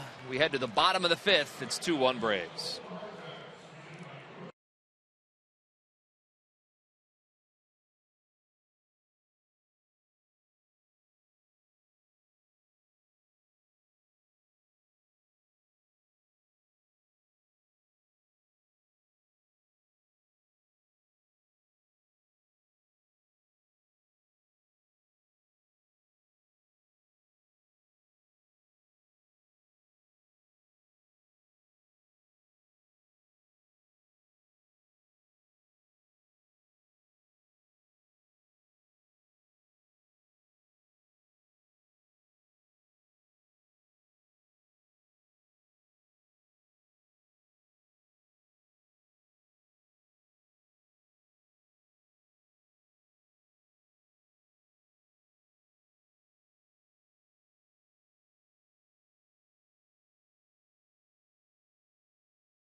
Bank and Phillies Junior RBI League has been teaching kids how to play the game since 1989.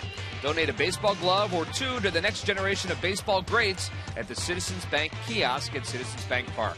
At Citizens Bank, we want to help you bank better, so the next time you have a question about money, don't keep it to yourself. Ask a citizen. Bottom of the 5th we go. The Braves with a 1-run lead here at Turner Field in Atlanta. Beautiful night. Beautiful day, beautiful night here in Atlanta. First of 3 between the Phillies and the Braves. Hasn't been the crispest, is that a word? Yes. Of ball games. A lot of mistakes made by both teams so far, especially on the base paths. A lot of missed opportunities with runners in scoring position as well. Ooh. High inside for a ball. It's 1-1.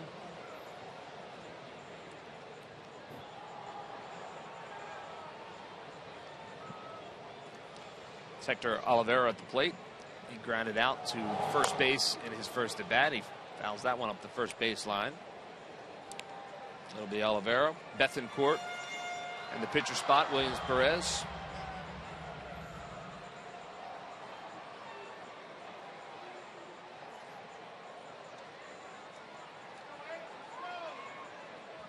Just a 1-2 pitch to Olivera, and he swings and hits that one to center field. Going back on it is Herrera at the track and makes the catch just shy of the wall in left center field. So 1 out here in the 5th inning, and that's going to bring up Christian Bethancourt. And we have time to go down to Leslie Goodell. Leslie. Yeah, time for our cold hard fact, brought to you by Coors Frost Brewed Coors Light. Can't forget the frost brewed part. That's very important. The highest starting pitcher's ERA in the National League belongs to none other than the Phillies at a 5.51 ERA. Obviously, they have a lot of young starters out there. There have been some struggles so far for some of them. I spoke with interim GM Scott Profrock earlier, and he said, really, they just aren't even looking at the numbers at this point. It's about getting these guys experience, getting them out there, reminding them, this is a pitcher's mound. This is baseball, the same baseball you've always played. It's just getting comfortable at this level, not worrying about the stress that is involved. And then there's Pete Maccannon's quandary that he has every day. How much is he going to need his bullpen? Because they're not getting the innings out of these younger players. Some of them are pitching longer than they've ever pitched before. Some of them are also just trying to get this experience out here and not successful every single time because they're taking their lumps at times. So what he's got to do is try to figure out what he does with his bullpen every day. I asked him how many innings he thought he could get out of his starters on any given day these days. He figures around 5 is something that he can manage to work with his bullpen. It's when he gets 3 innings out of somebody. He doesn't really have a long guy. So that's his issue, is trying to figure out who's going to be your long guy. You got Jerome Williams in the 8th inning that he likes there. So right now it's a bit of a struggle for them. Justin DeFreitas is one of those guys, he's pitched a lot of innings, but they've taken their foot off the gas with him, Murph. And so he's probably a little bit more able to go long right now, but they just don't have that guy right now. Yeah, it has been it's been a bit of a problem all season long, getting the starters to go deep into games. And you get to this part of the season, and even with the extra guys down there in the bullpen bed, it becomes a challenge for the manager to, if your starter's only going to go 4 or 5 innings. And, Adam Morgan, here we are in the bottom of the 5th. That's good news. But there was a stretch there where starters were going, 2, 3, 4 innings, and that was a real burden on the bullpen. Well, especially if some of these younger guys are going to be back next season. Then you want them to experience success at the big league level, so they're not going through a 4.5-month layoff before they go to spring training thinking, can I do it? Can I pitch in the big leagues? You want them to have and experience some success. It's just been a struggle with some of these younger guys getting later into the ball games, and once you get through a lineup once or twice. Pitch is high to Bethancourt. It's 1-2 now to him with 1 out in the bottom of the 5th inning. That said, Adam Morgan's done a nice job today. He allowed just the 2 runs, 5 hits for the Braves. That was poked foul. What Ben said is exactly what Scott Profrock said, guys. That the confidence, and Pete Maccannon's been saying the same thing. It's about getting these guys the confidence, and they're just having to deal with so much in terms of getting that confidence and knowing that they can do it. Like Profrock said earlier in the season, they'd send Sean O'Sullivan out there and he'd just get beaten up because they were trying to save their bullpen. Right now, that's not their goal. It's get these guys some experience so they can be in the mix next year and compete for a starting job. Yeah, at this point, that's what it's all about for the Phillies. And these guys are getting their chances. And, man, confidence in anything you do. Check swing, and, yep, he says he's going to go around. Chad Fairchild calls him out. Bethancourt can't believe it. He's saying, why don't you ask for some help? Meanwhile, the Phillies are throwing it around the diamond. And that'll be a strikeout for Adam Morgan. It is his 3rd strikeout of the evening and the 2nd out here in the inning. I did not think he went from up here. Well, looks like pretty he close. did check it. Pretty close. I think Bethancourt's more upset that he didn't at least appeal it down to the first base umpire. But nonetheless, 2 outs. And that'll bring up the pitcher, Williams Perez. Just to get back to that, the confidence side of things. I mean, in any walk of life, you have confidence in something, you're going to do a better job. And the only way to get confidence is by getting a chance to get out there and do it for these guys. And that's what they're getting right now. So quickly 0-2 to Williams Perez. That one sails outside. It's 1-2 now to the opposing pitcher. Nick Markakis, top of the order, waits on deck. Here's the 1-2 pitch. And it's a ground ball to shortstop. Freddie Galvis up with it and across the diamond. And that's the 3rd out of the inning. 1, 2, 3 go the Braves here in the 5th. No runs, no hits, no errors, and nobody left. We're headed to the 6th. And the Braves have a 1-run lead.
is continuing to put together a very impressive first season. Out of the Rule 5 draft and into the lineup, Odubel Herrera is covering all parts of the Phillies outfield and is among the best NL rookies in average, doubles, infield hits, and stolen bases. He is the first Philly with 25 doubles and 14 steals since Jimmy Rollins did so in 2001. El Torito has grabbed the bull by the horns in 2015, and it's brought to you by Independence Blue Cross. Live fearless. And there is our Philly of the week, Odubel Herrera, having a nice night tonight. He's got 2 hits. Does Herrera. 2 for 2, and he's seen his batting average climb back closer to that 300 mark. Sitting at 299. Don't adjust your television sets. It's zombie night here at Turner Field. So. Yeah, it is. I just wish we had gotten the message a little sooner. We could have done some work on you. So how's your first night going, Murph, with 2 mixed with a mic? Are we sponsored? Is anyone called Guinness? It's going just fine. It's going just fine. Much like these young pitchers, I'm working my way in. You're doing great, Murph. Thanks, buddy. First pitch to Herrera is over for a strike, and it's 0-1. Here you see the Braves have some action in their bullpen. Williams Perez, his pitch count is high. He's done a nice job so far, but see how long they let him go. The 0-1 pitch to Herrera's line foul. Ooh, look out. Into the stands. It's 0-2 now to Herrera. Now leads. He has 135 hits this season, does Herrera, 2 tonight, and that leads the Phillies. I don't think we can say it enough. It's remarkable to think that he didn't play above the AA level before getting here. A Rule 5 guy that the Phils were able to pluck and put right into the starting lineup. He has been very, very good. Swings through that one, so he's down swinging. His first out of the night, first out of the inning here in the top of the 6th. Hey, don't forget the Miami Marlins are coming to town, and they are the final couple of games this season.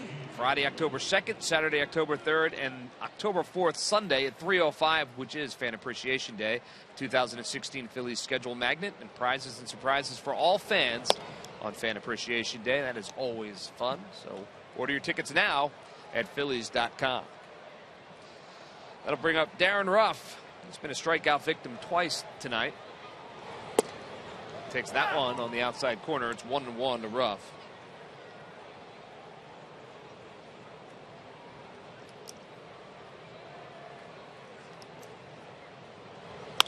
And he hits that one into left field. It's base hit. Oh. First hit of the night for Darren Ruff. He's a 1-out base runner here in the top of the 6th. That's good to see. And Darren also part of this, the defensive play of the game. The Hyundai defensive play of the game. Basically just witnesses this double. Catches Garcia. Just admiring his work. Admiring his handiwork. Andres Blanco plays it off. Darren Ruff sneaks in behind and tags him out. Quick call, James Joyce on the call there. You can see that. And Ruff running on the pitch, so no play at second base as Andres Blanco. A little hit and run. Grounds out to the shortstop, but Darren gets up to second base. So trying to make some things happen are the Phillies. That one goes 6-3 is the put out. Excuse me, 5-3 is the put out. Well, that was your Hyundai defensive play of the game, brought to you by your local Hyundai dealers. And unfortunately, Garcia finds himself on the bench for the remainder of the evening. Because of that. That's the first time we saw Blanco's part in all of that. Yeah, and he digged him. Yeah, he sure did. He was very, very coy, was Andres Blanco. Oh, there's Garcia. Still thinking about it. Well, there's 2 outs here in the top of the 6th. Darren Ruff has found his way over to second base, and Cody Ashley steps to the plate. That one's outside for a ball. It's 1-0. Ashley flew out to center field. His last at bat, deep to center field. You know Pete Mackanin is searching for some offense, and he's putting Darren Ruff in motion on a hit and run with 1 out. 1-0 pitch, and throw goes behind Darren Ruff, and he is back in, just back in, but he was. Good strong throw by Bethancourt. Hope that Darren's okay. That looked like an awkward way to go back into second base. Looks like Sure we're did. right. Yep. Oof. That was close. Bethancourt can throw it. Ooh, you sure can. So the count is 2-0 to Kobayashi.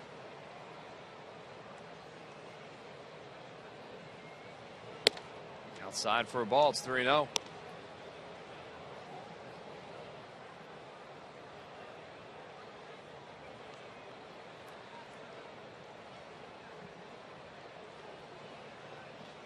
A 2-out tally here. Green light him. It's outside for a ball. So 4-pitch walk to Kobayashi from Williams Perez, and that'll put runners on first and second. And Freddie Gonzalez has seen enough, as he is out of the dugout and has waved for his bullpen. Looks like the right-hander is going to be coming in. So we have a pitching change here at Turner Field. Phil's with runners on first and second and 2 outs. We'll have the details when we come back. Stay with us.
From all over the area, get a chance to find out what it's like to work for a Major League Baseball team. It's Phillies High School Night. Highlights will include a question and answer session with Phillies marketing, communications, community outreach, broadcasting, and baseball development executives. I'm going to be there, as well as many other folks that work for the Phils to take selfies with the World Series trophy. And you also have a special welcome from Phillies interim general manager Scott Profrock. Now, space is limited to 200 participants, so if you're interested, or to register, go on to Phillies.com/high school. That's Wednesday, September 30th. It's going to be fun. I promise. Top of the 6th, 2 outs and 2 on for the Phils. Williams Perez did a nice job tonight. 104 pitches. His night is done. And Brandon Caniff is the new pitcher for the Braves, appearing in his 35th game. There you see his numbers, 2-2, with an ERA of 4.40 for Caniff. And right-handed hitters, just 133 against him this year, just 10 for 75, and that's why he is in this ball game as Cameron Rupp steps to the plate in a big situation for the Phillies. We have some runners out there again. Need to find a way to get them in. First pitch to Rupp is no swing and outside for a ball, so it's 1-0 to Cameron Rupp. Of course, he homered back in the second, struck out in the fourth. Counts for the Phillies' only run tonight. You see the base runners. Darren Ruff is on second, and Kobayashi, who walked, is on first. Here's the 1-0 pitch. Breaking ball. He swings through it. It's 1-1. Phillies 0 for 4 with runners in scoring position tonight. That is been a problem that has plagued them all season long. So Cameron looking to change that right here.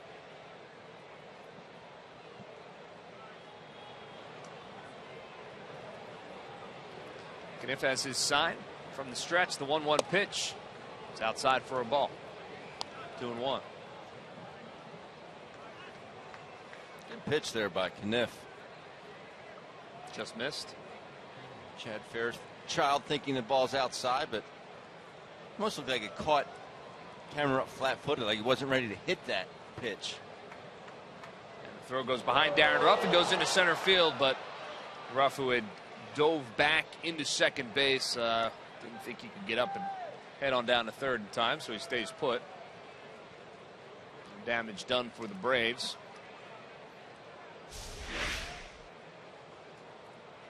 You see it sails into center field. Looked like Castro deked Darren Ruff a little bit, made it look like maybe he caught that ball, even though it sailed it into center field. That helped in keeping Ruff where he is. Here's the 2-1 pitch. Going outside for a ball. It's 3-1. What do you keep picking on Darren Ruff for? Bethencourt tried to pick him off earlier. Kniff tries to get him. Well, why not? Everybody else seems to be making a mistake out there on the base paths. Maybe they're hoping Darren will too. Meanwhile, it's 3-1 to Cameron Rupp. And that one's over for a strike. It's 3-2 now. Rupp didn't think so. This is all right.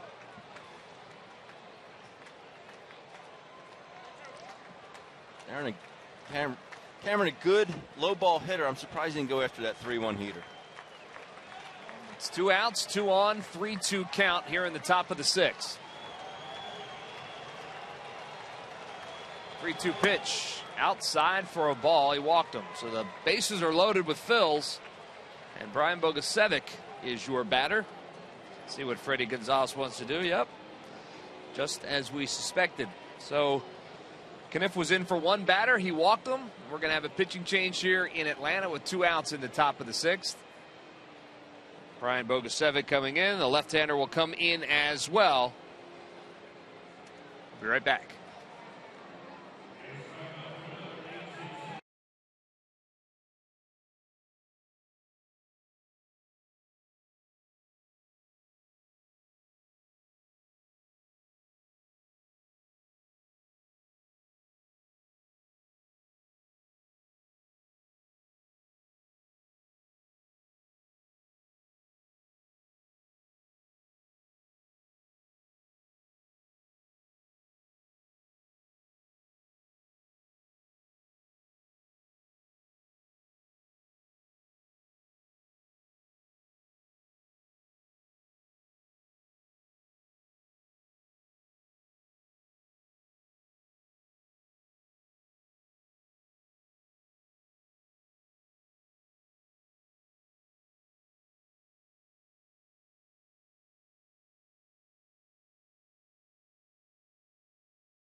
Monday morning, break down the Eagles-Cowboys home opener with your Monday morning running back, Brian Westbrook, live in the Bob studio. The best way to start your day is with Breakfast on Broad, weekday mornings 6 to 8, over on the Comcast network.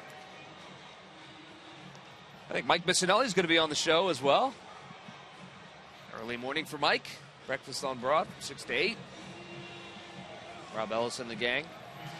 Well, your new pitcher is Andrew McCurahan, the lefty. Checks into this game. You see his record, 1-0. 5.55 ERA, appearing in his 25th game. And because of that, well, Pete Mackanin has countered Brian Bogusevic's night is over, and Jeff Francoeur will pitch hit for him. So the right-hander up against the left-hander, McKirahan. In a big spot with the bases loaded. Francoeur steps in. First pitch is fouled back, and that's going to be out of play. So it's 0-1 to Jeff Francoeur. Frenchie always ready to hit. Yes, he is. He loves playing here. Of course, spent so many seasons with the Braves. He's an Atlanta guy, born and raised not too far from here, and he's had some pretty big games in a Phillies uniform this year here in Atlanta. He's in a big spot here. Bases are loaded for the Phils. Here's the 0-1 pitch. Swing and a miss. It's 0-2 to Jeff Francoeur. Good live fastball there by McKirahan at 95. After first pitch changeup at 83. You see his numbers at Turner Field, and they are good. Not surprising. But he's behind in the count right here to McKirahan. 0-2. Runners lead off. Bases are loaded. 2 outs. Top of the 6th. Here's the 0-2 pitch. Fouled back. Remains 0-2. Bethancourt wanted that fastball elevated. Pretty much got it right down the middle.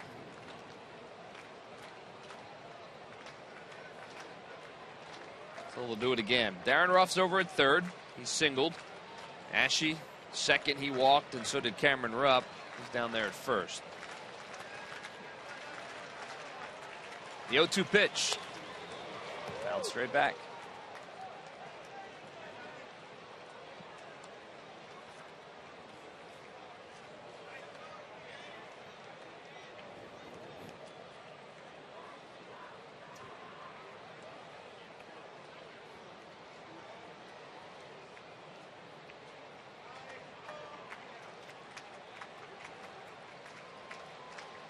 McKirahan has his sign. The 0-2 pitch. And it's fouled down the third base line. Picked up by John Mizrak. We'll do it again. Foul balls aplenty in this one. There's been a couple.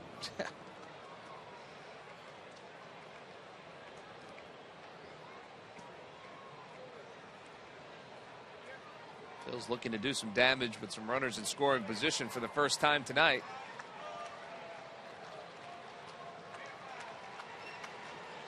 A couple heaters. I think you go with something soft, maybe down and away. There's the 0-2 pitch. Swing and a miss, and he got it. So Jeff Francoeur, pinch hitting, goes down swinging and leaves the bases loaded. Phil's unable to push one across here in the top of the 6th. We'll head to the bottom of the inning. Phil's trail it by 1.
McDonald's with a double cheeseburger and small fry, just $2.50. McDonald's, I'm loving it.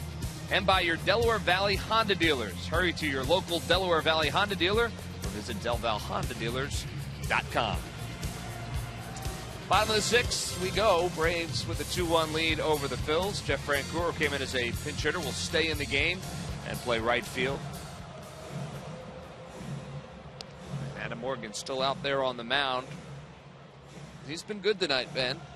And, a couple of timely hits for the Braves is the difference in this one. But for the most part, as we've seen, he's battled. He has battled. I do like his fastball command. He's only thrown 60 pitches thus far. 60. But his fastball command has been very good. He has got away with a couple changeups that were up in the zone. But that being said, very happy with his fastball command because the other pitches work off of that. Well, Nick Markakis will be the first to face him, so the Braves now going through the third time in the lineup. See if that makes a difference. It'll be Markakis, Castro, and Freeman. 1, 2, 3 for the Braves. Markakis is 1 for 2 tonight. And that one is ground ball to second base. Andres Blanco has it.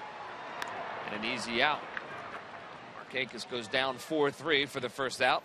And Leslie Goodell has our fan photo of the night. Leslie. Oh, yes, Murph. As promised earlier in the game, we have selected the Data Strong fan photo of the game. Today's photo comes from @BarbDeBrito, and she says this is her first trip to Citizens Bank with mom and dad, 87 and 90 years old. It rained, but it was still fantastic. Good for them. Those are lifelong Phillies fans right there. Tweet your strongest fan photo to Philly Photo Data Strong Fan, and you just might see yourself in an upcoming broadcast brought to you by T-Mobile. Murph? Thank you, Leslie. The most impressive thing in that picture was that the guy on the left-hand side had gotten one of those plastic ponchos on correctly, it looked like. So kudos to him. I thought the most impressive, they were 87 and 90 years young. Well, that's impressive, too, but the poncho, great. come on. They did look good. They looked We should all awesome. look that good. If we're lucky, Murph. If we're lucky. I'm going to look like one of those zombies, I think, by the time I get to that age. That one's high and inside for a ball. It's 1-2 to Daniel Castro, who's 0 for 2 tonight.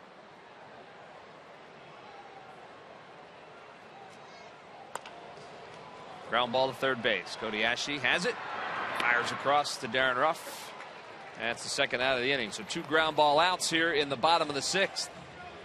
And that'll bring up Freddie Freeman. Freeman doubled his last at bat. So had a fly out to right field in his first at bat.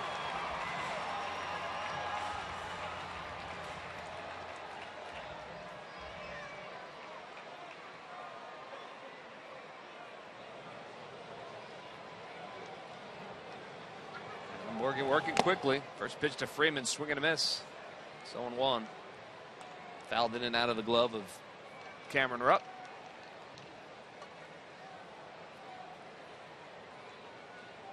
Freddie Freeman has gotten on base in 26 of his last 29 games. That's since coming off the disabled list. Always seems to make a difference in the games that he plays in. Take a look at the ratio for Adam Morgan. 17 balls, 49 strikes. You will take that if you're Bob McClure and Pete McCannon. Shakes the sign, then gets the one he wants. The 0-1 pitch. Ground ball, foul. Yeah, I was never really good at math, but that looked like good to me. Well, I was an English literature major, so I also was no good at math. Yeah, you speak good. I don't even do that well, but that's what my major was. Take a look at what he's been able to do inning by inning. Highest inning in the 5th, just 16 pitches. That's pretty impressive. That one is lined into center field. That's a base hit. So another base hit for Freddie Freeman, a 2-out base hit. And that will bring up Michael Bourne.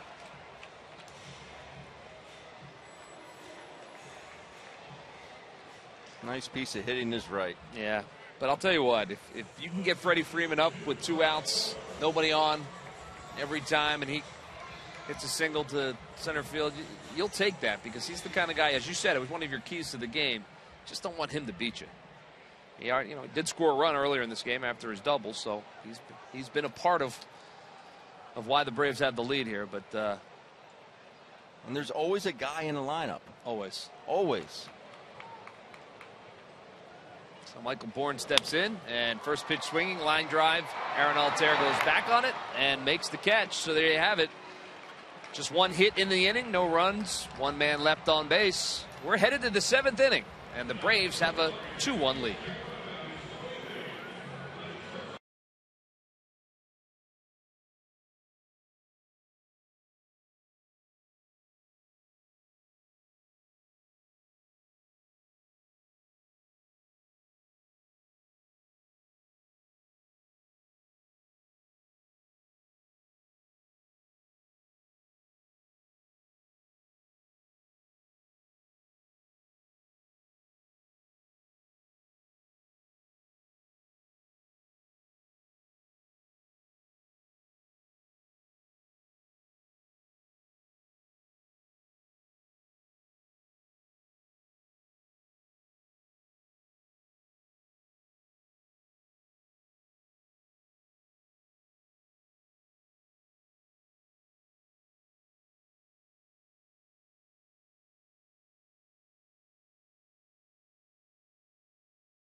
Time now for your Delaware Valley Honda Dealers game summary, and there you see a lot of zeros up there. The Braves with 2, the Phillies with 1. Cameron Rupp had his 9th home run of the season, a solo shot. Adam Morgan threw 6 hits, 2 earned run, and it looks like his night is done. You see Adonis Garcia had a double in the first inning, but base running blunder cost him his spot in the lineup. Michael Bourne in for him now as we start the top of the 7th inning, and Chase Darno is the pinch hitter for Adam Morgan, so his night is indeed done.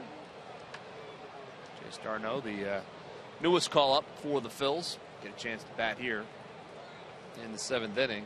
I'll get your thoughts on Adam Morgan in just a minute. And he chops that one up the middle. Coming across is Simmons, who throws it. Great play by Freeman, but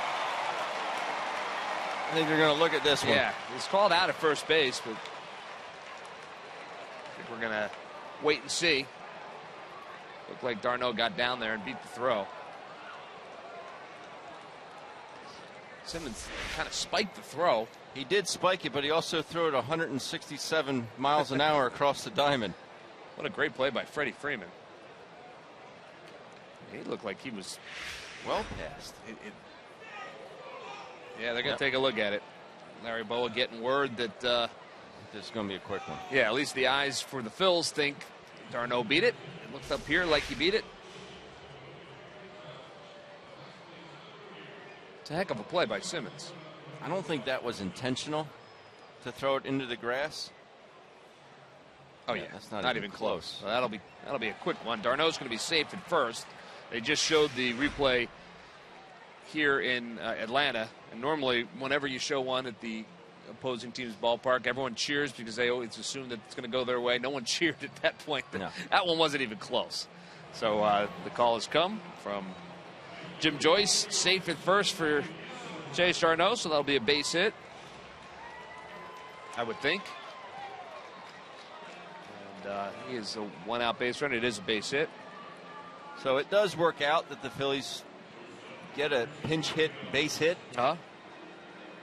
But 69 pitches. Yeah, I guess Pete McCannon's thinking at this point they need some offense. They need to score some runs. And, I'm thinking it's not so much that. I'm thinking it's more you're pitching on September 18th. You're coming off shoulder surgery. Yeah, that's you're pitching part of it. all year. That's the only thing I could think of. Sure. And that's they have to think about that kind of thing. I guess. But it's 69 pitches.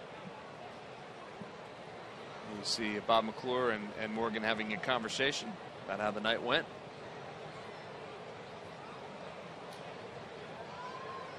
Well, d'Arnaud leads off first, and Ferber's over there. Scampers back. And the thing is, if you're Adam Morgan, you can't say anything about it. All right, Bob. Thanks. I think he's saying a little bit more than just that. No. What do you think they're talking about? Talking about schemes and how he did tonight, what felt good. Freddie Galvis squares to bunt.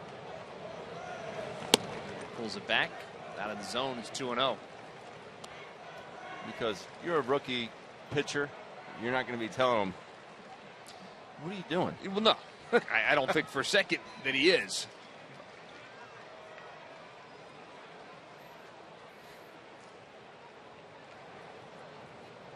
Galvis squares again pulls back and called strike. So it's 2-1 now to Freddie Galvis.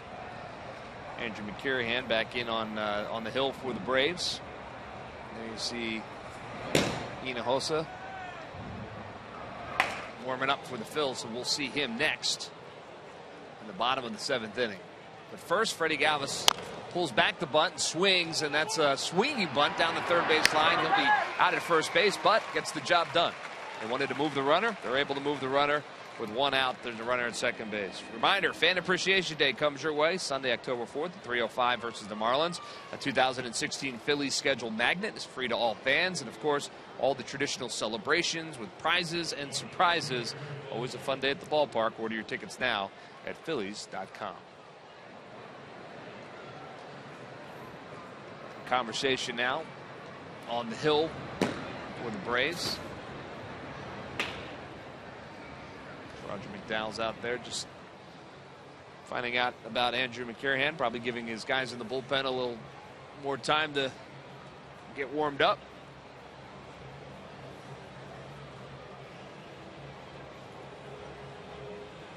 Now he's headed back to the dugout. Aaron Altair is your batter, with d'Arnaud down there at second base, with one out here in the 7th.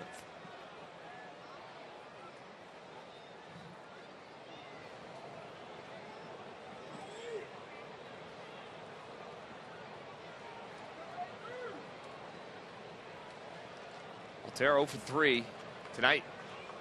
And takes that pitch over for a strike. It's 0-1.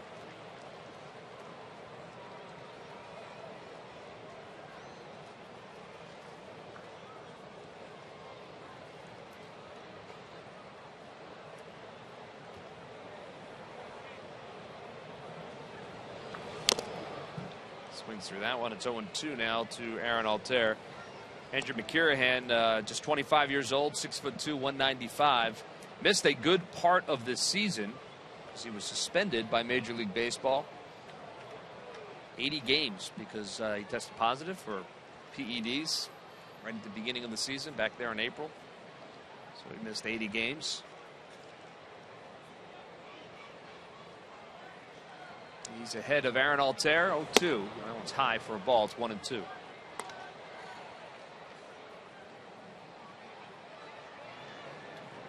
Obviously less and less of that these days, but players still trying to get an advantage any way they can. d'Arnaud leads off second. Here's the 1-2 pitch. Grounded foul. 93 miles per hour and on the hands. So d'Arnaud goes back.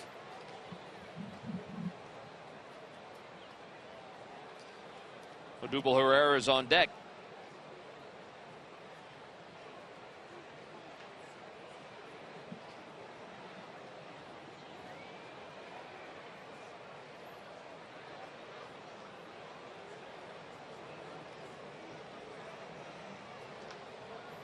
Here's the 1-2 pitch. Slow for a ball. It's 2-2. Well,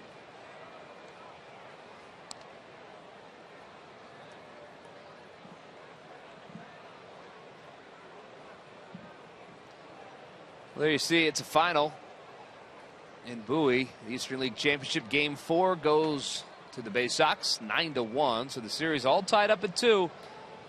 Game 5 tomorrow night. So we wish the Red and Fighting Phils all the best tomorrow night as they look for that Eastern League Championship. That one's inside. It's 3-2 now. Game 5. I guess that's the way it should be, right? Come right down to the final game. It is. As long as it goes your way. You know, my 16 years I was very fortunate to play 16 years of professional baseball. Double-A is the only championship I won. The only ring I won was in Double-A. 3-2 pitch is outside and skips away from Bethancourt, and that's going to allow d'Arnaud to move up to third. So that's big play as Aaron Altherr walks. He heads down to first. d'Arnaud goes down to third. Runners on the corners now with 1 out for Odubel Herrera. Good at bat for Aaron Altherr. A couple defensive swings, especially on fastballs in, but eventually eked out a walk. Still with just the 1 out. It's great for d'Arnaud to get over to third base. And despite striking out his last time, Odubel, pretty good contact hitter, can run, so a double play is, it's going to be tougher to double him up. Ruling on that last play was a passed ball. Yep. So that'll bring up Herrera. You mentioned he struck out his last at bat, but before that, 2 base hits, 2 for 3 on the night is Herrera. 1 out. Runners on the corners, and he lays down a bunt, and it's a good one. Here comes d'Arnaud to the plate, and he is out at home plate. Going on contact was d'Arnaud. Now the throw over to third. He's safe as Aaron Altherr as he gambled a little bit. Got down to third base, so runners still on the corners. It was a pretty good bunt. Bethancourt is down at the plate based on that, as a result of the collision between he and Chase d'Arnaud. So as they attend to him, we'll take another look. I would think at that at d'Arnaud coming down the third base line. I mean, he was out by a step and a half. Freddie Gonzalez out to check on his catcher as well. Nice play by McCarrahan to shovel that ball, much like Chase Utley used to do with just his glove. But I'm wondering, Pete McCann come out to challenge it and say, hey, did he give him a lane to slide? Yeah, but it goes back to that rule. Let's take another look. So the bunt's a good one, and it's just a little too hard. He shovels it with his glove, and looks like Altherr maybe got the spike into the ankle of Bethancourt. One more look. I mean, so it comes back to that play where it's a ground ball to the infield, and at that point the catcher, by rule, is allowed to be in position to take that throw. So now they are gonna look at it. I'm not exactly sure what they're looking at. He may have gotten his foot in there, too. It almost looked like his foot went over the plate. Yeah. So this could be a moot point if he is safe. But why is Odubel Herrera bunting there? Do you think he did that on his own? Yes, I do think he did it on his own. But my man's 2 points shy of 300. Hits lefties well. And there's only 1 out. That might be a case of maybe overthinking there at the plate, but swing the bat. Yeah.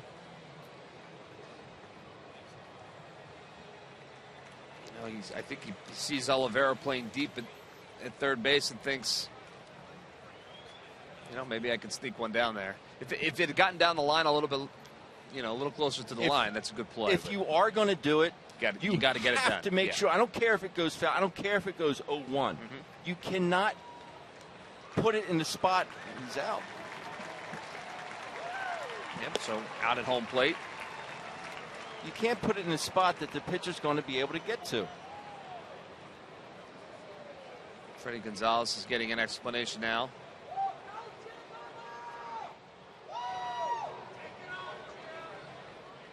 Not exactly sure what Freddie's concern is at this point.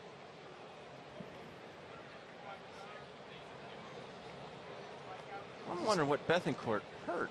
Yeah, I think he got spiked in the ankle. I think that's what it was, maybe on the side of the ankle. Well, Freddie Gonzalez is going to make a pitching change, is what he's going to do. He may have been talking about whether or not Aaron Altherr had to go back to second base. We'll try to sort that all out when we come back.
The Braves with a 2-1 lead. The second out coming, Chase Jarneau tagged out at home plate.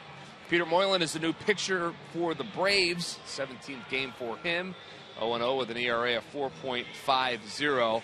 We were just told up here on the press level that they did indeed look to see whether or not Bethancourt was blocking the plate, but it was ruled in New York no violation of the catcher blocking the plate rule, which always causes some kind of problems and controversy whenever they're taking a look at that. So that was the call. Aaron Altera remains at third base, and Odubel Herrera is at first with 2 outs. And the batter is Darren Ruff.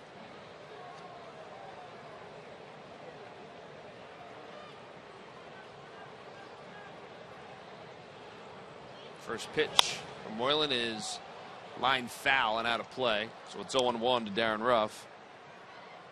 Moylan's done a nice job for the Braves. Stranded 14 of his 17 inherited runners. He's retired 14 of his 16 first batters faced. He only needs to get the 1 out here to get them out of trouble. Hinojosa might have a complete game down there in the bullpen.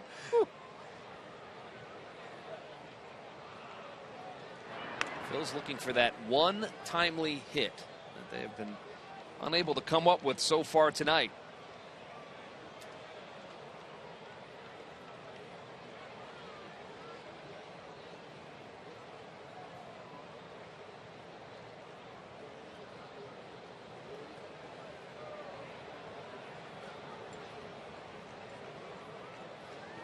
The 0-1 pitch. Ground ball right back at Moylan. Makes the play. Easy play over at first. And that will retire the side. So the Phils once again have some guys and runners in scoring position, but unable to push anyone home. The Braves still lead it 2-1.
One, 6 hits apiece. Yes, it's zombie night. I feel like we need to keep saying that because people are going to be concerned if we don't see these pictures. Well, every time the Phillies retire the opposing team, 1, 2, 3, Comcast will make a contribution to Phillies charities. Phillies baseball is brought to you by Xfinity, the official entertainment provider of the Philadelphia Phillies. Braves did go down 1-2-3 in the 3rd inning tonight, courtesy of Adam Morgan. Dalier Hinojosa is your new pitcher. 10th appearance for him. 1-0 with a 1.38 ERA. Cameron Maybin will be the first to face him. Maybin is 1 for 2 tonight.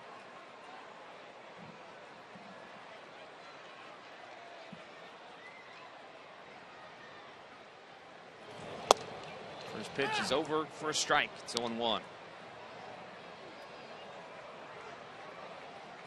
I think Cameron liked that call. That's why you get 3. Ground ball, third base. Ashe has it. And over to first. First out of the inning, 5-3 on the putout. It's 1 down. That'll bring up Andrelton Simmons. Justin DeFreitas, Leslie spoke about earlier, starting to get warmed up in the bullpen. If I'm not mistaken, he still has thrown more pitches, right, than anybody else in baseball this year. Yes. I was talking to him about that. He said, that's not necessarily a good thing, which is a good point, and the point he was trying to make. I mean, he's had some outings where he's struggled a bit and thrown a lot of pitches, but was getting a lot of opportunities early on, as that one is over for a strike. It's 0-1. Simmons. Matt Marksberry, a left-hander, warming up in the Braves bullpen.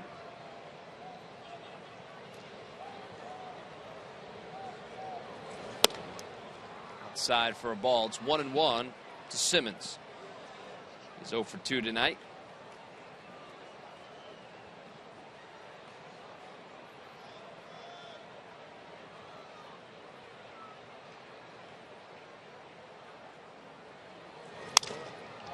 Ground ball, shortstop. Freddie Galvis has it. Fires across, and that's the 2nd out of the inning. So 2 ground ball outs, yeah. That one's busted up. 2 ground ball outs for Dalier Hinojosa. And Hector Olivera will be the batter. He's grounded out. Fly out.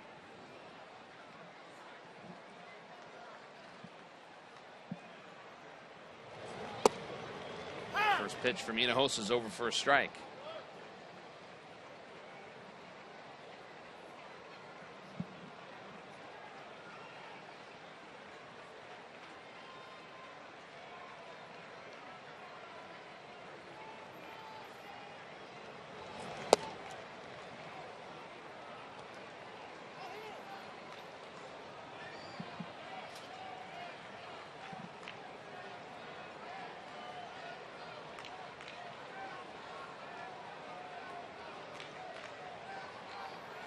The 1-1 pitch.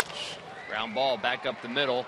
Tough play for everybody. Blanco makes a strong throw, but one hops into rough, and Olivera is safe. That'll be a single.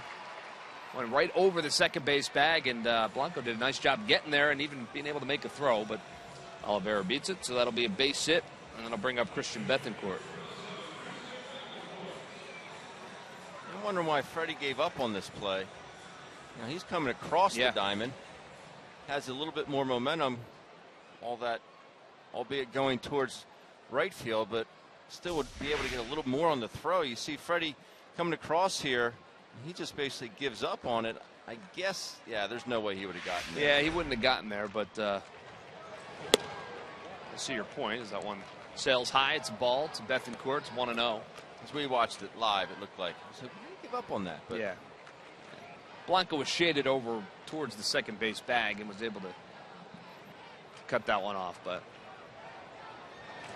1-0 pitch. That's a ground ball to Freddie Galvis. Goes to his left, flips it to Blanco at second, and that's the 3rd out of the inning. So a couple of ground ball outs, 3 to be exact, 3 ground ball outs, and Dalier Hinojosa does the job in the 7th. We're headed to the 8th. Braves lead at 2-1.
ChevyDealer.com. By Jefferson, where health is all we do. Call 1-800-JEFF-NOW or visit jefferson.edu.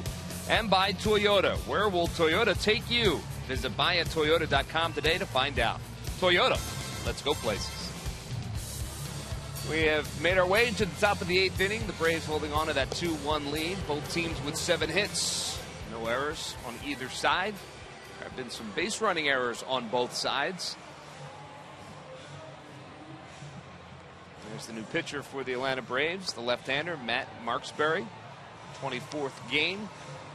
Still looking for his first win, an ERA of 5.31. He made his major league debut on the last day of July this year.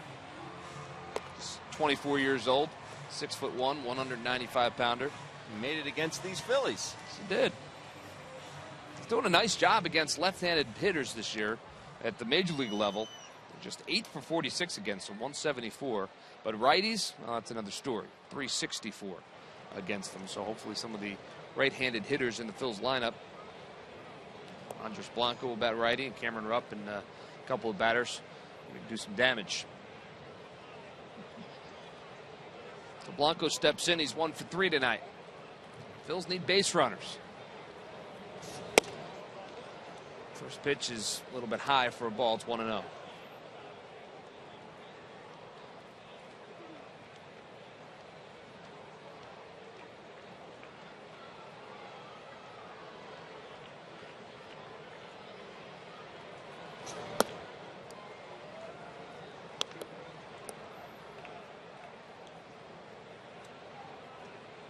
It'll be Blanco, Kodiashi, and Cameron Rupp. And hopefully more.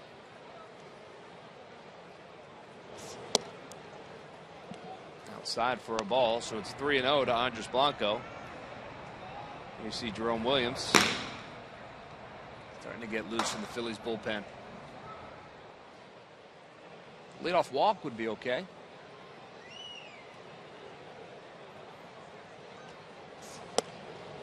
Over for a strike. It's 3-1. I think you see Andres take another one here.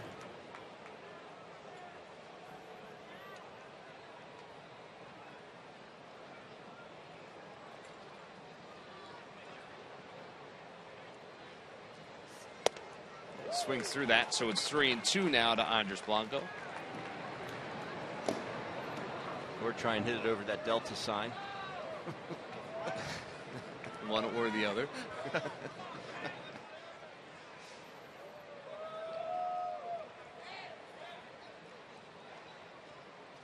the count is full to Andres Blanco.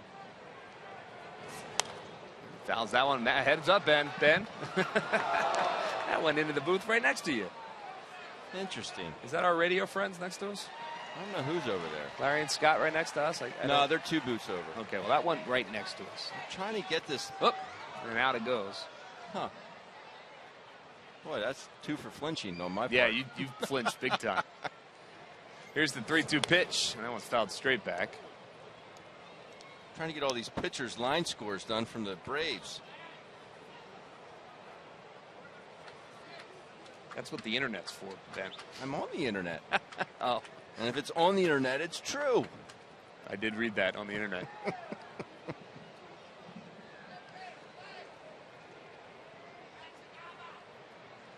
Here's the 3-2 pitch. Swing and a miss, and he got it. So Andres Blanco is a strikeout victim. 7th strikeout for Braves pitching tonight. Well, Leslie Goodell is standing by with the Major League Notebook. Leslie? Yes, our Major League Notebook brought to you by St. Joseph's University. And Mets fans have fallen for Yoenis Cespedes in the short time he's been in New York. And understandably so, he has endeared himself to the fans with 17 home runs and hitting .289 in just 44 games. But he's quoted tonight as asking for 6+ years in his contract when he's a free agent at the end of the season. Mets GM Sandy Alderson is, in his time with the Mets, never given $60 million to a free agent before. And you know you're having a bad year when a tooth infection ends your season. That's exactly what happened to Rays outfielder Desmond Jennings. He has only played in 28 games this year, hampered by some knee injuries, and now he is dealing with this tooth infection that led to surgery, that led to stitches, and he said, quote, "If I had known it was going to be this bad, I would have kept the infection." His season is over. Well, thank you, Leslie. That's not a sentence you hear very often. No. But, she said, as Darnell Sweeney is pinch hitting for Cody Ashe, so Ashe's night is done. Sweeney batting from the right side. She mentioned Yoenis Cespedes, who is just having a monster second half of the season for the New York Mets, and not surprising. He's going to be a free agent. Sales outside. It's 2-1 to Sweeney. 6+ years. I mean, that's what you would think, right? That he would ask for. He is coming onto the free agent market at a very, very opportune time for himself. Up the truck. Yeah, and the Mets are in a. He has done just yeoman's work for them. I think they're going to have a hard time not signing him. But we'll see. It's 2-2 now to Darnell Sweeney. Would you sign him for 6 years? No. You would? No. I'd sign him for 3. You'd let him walk then? I would. Okay. Inside for a ball, it's 3-2. And so much depends on what happens going forward. I mean, do they make the postseason? Do they make waves in the postseason? I mean, what if they win a World Series and he's a big part of it? All of that, I'm sure, will come into play. So we'll have to wait and see how that all plays out. I'm just anti that. That's a long length deal. of term. 3-2 pitch is low for a ball, so Darnell Sweeney is aboard with 1 out. We'll bring up Cameron Rupp. Very rarely does it work out where you're going to get your money's worth over those 6 years. Yeah, you're right about that. And you can't, but the Mets have they've invigorated their fan base at this point, and he has been such a big part of that. I also wonder why he's been with 4 teams in how many years? 5 years in the big leagues? That's a solid question. Cameron Rupp is the batter. 1 for 2 tonight with a walk and the home run. The only run for the Phils, and he's first pitch swinging, ground ball to shortstop. That could be 2. Over to second for 1, and over to first for 2. 6, 4, 3 goes that double play, and Cameron Rupp rounds into the inning-ending double play. Mark Sperry gets out of the jam. Braves take it to the bottom of the 8th with a 2-1 lead.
Calling all K through 5th grade students, the Phillies and the Ryan Howard Big Piece Foundation invite you to the ultimate back-to-school read-along event taking place at Citizens Bank Park on Saturday, October 3rd. Join Ryan and Crystal Howard as they make their book series Little Rhino come alive during a pregame read-along event. Visit Phillies.com/readalong for more information. Should be a fun afternoon at the ballpark with the Howards. Some changes for the Phillies. Andres Blanco moves from 2nd to 3rd. As A.J. Pierzynski is the pinch hitter. Darnell Sweeney stays in the game, and he's at second base now for the Phils. And I mentioned Pierzynski is the pinch hitter for the Braves. The season he's having, 294, 7 home runs, 44 RBIs for him. Takes that one a little outside low for a ball. It's 1-1. You see his numbers as a pinch hitter. 266, 5 home runs. 1-1 pitch, swing and a miss. It's 1-2. It'll be Pierzynski, and then the top of the order for the Braves, Markakis, Daniel Castro.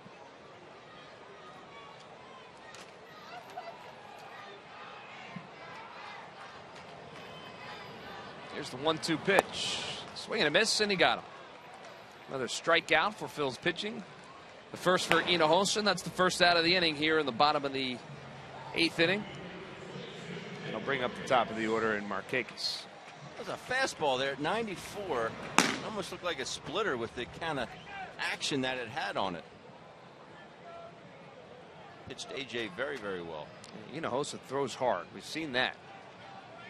He's been good tonight so far. He's 14 pitches, 4 balls, and 10 strikes for Hinojosa. Markakis steps in. Single back in the first. He's 1 for 3.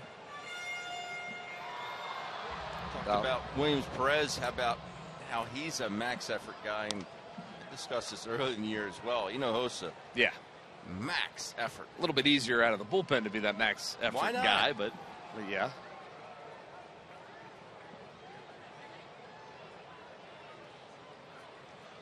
You have to go for 1, maybe 2 innings.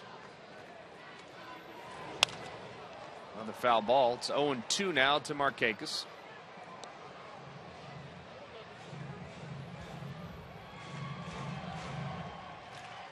Of course, this is game 1 of a 3-game set. We'll be back at it tomorrow night at 7 o'clock here on Comcast Sportsnet. Phillies and Braves.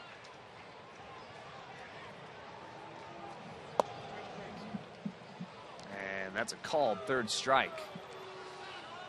I think Markakis knew it. And he heads back to the dugout. 2nd straight strikeout for Dalier Hinojosa. There's 2 outs here in the bottom of the 8th. It's when the guys, his teammates on the bench would yell, Pintura! Which is painter. Oh, right on. Painted it. Yeah, he did. That was a good pitch. So there's 2 outs. And the batter is Daniel Castro. He fouls that one off the end of the bat. It's 0-1 to Castro, who's 0 for 3 tonight. No one went off Can's mask, did it? You still feel that, I bet? Yeah, it's zombie night, by the way. Why do you think I act like I do? Yeah, well, there's a lot of answers to that question. Thank you. Here's the 0-1 pitch, and that one's in the dirt. It's 1-1.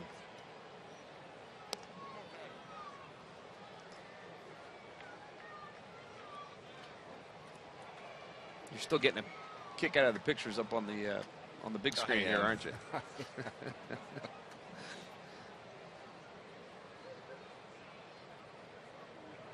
1-1 pitch, ground ball, shortstop. Freddie Galvis to his left. And that's the 3rd out of the inning. So 1-2-3 go the Phils. Nice job by Dalier Hinojosa. One last chance for the Phils. They trail it by 1. We're headed to the top of the 9th.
after Freddie Freeman tagged, up and went to third base, scores easily from third base.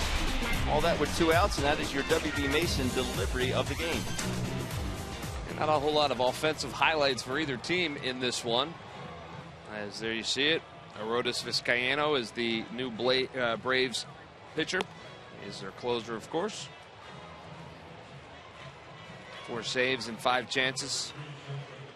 He's got the 27 games under his belt, 3-1 record, 2.16.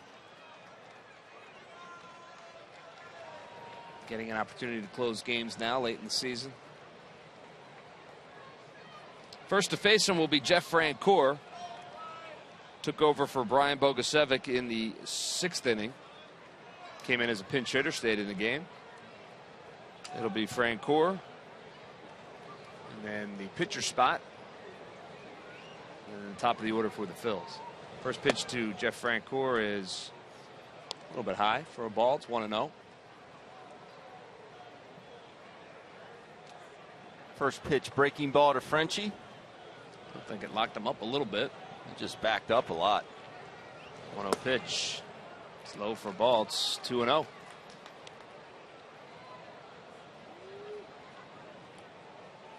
Goes down to their final 3 outs here. Friday night in Atlanta. Jeff will try and squeak this one through the right side. Sure he will. 2-0 pitch is What a fouled back. rip. Over our heads, it's 2-1 now to Jeff Francoeur.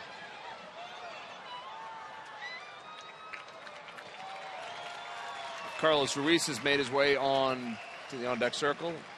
He'll bat for Dalier Hinojosa. There he is, Chooch. It's over the outside corner for a strike, so it's 2-2 to Jeff Francoeur. Very brave, no pun intended, brave pitch there by Vizcaino. 2-1, goes to a breaking ball. So you go 3-1, you know you're throwing a heater. Outside for a ball, so it's 3-2 now to Jeff Francoeur. You certainly don't want to walk him to lead off this 9th inning with a 1-run lead.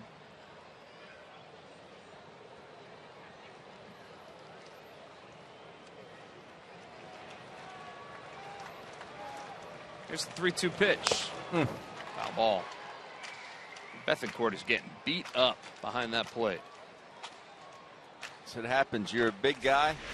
You get more foul balls. You just take up more space back there. Ow.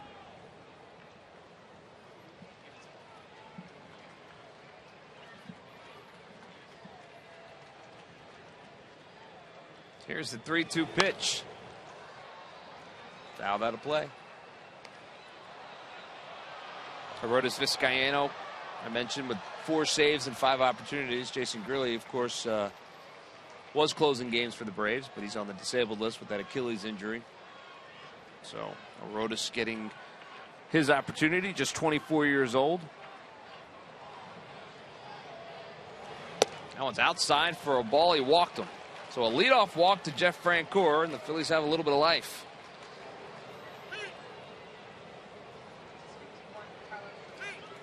And that'll bring up Carlos Ruiz as the pinch hitter.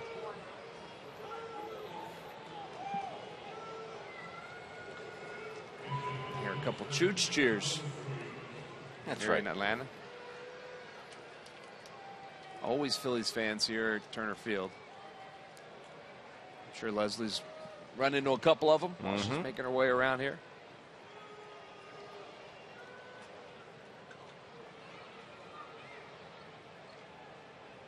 Francoeur leads off first. The first pitch to Carlos Ruiz is low for a ball. It's 1-0. 99 miles an hour. He's got a good arm. Yeah, he does. 23 of his 27 appearances this year have been scoreless. So. Hey, look at that, too. The Braves would take that right now. That's over for a strike, so it's 1-1.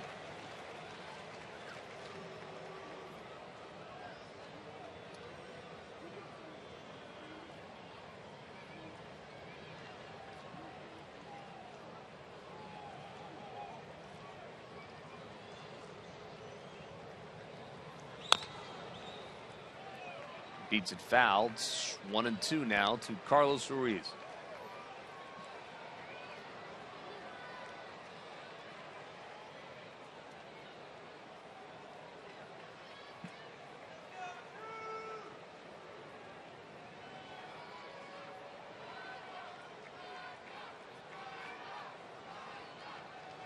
From the stretch, the 1-2 pitch outside for a ball. It's 2-2.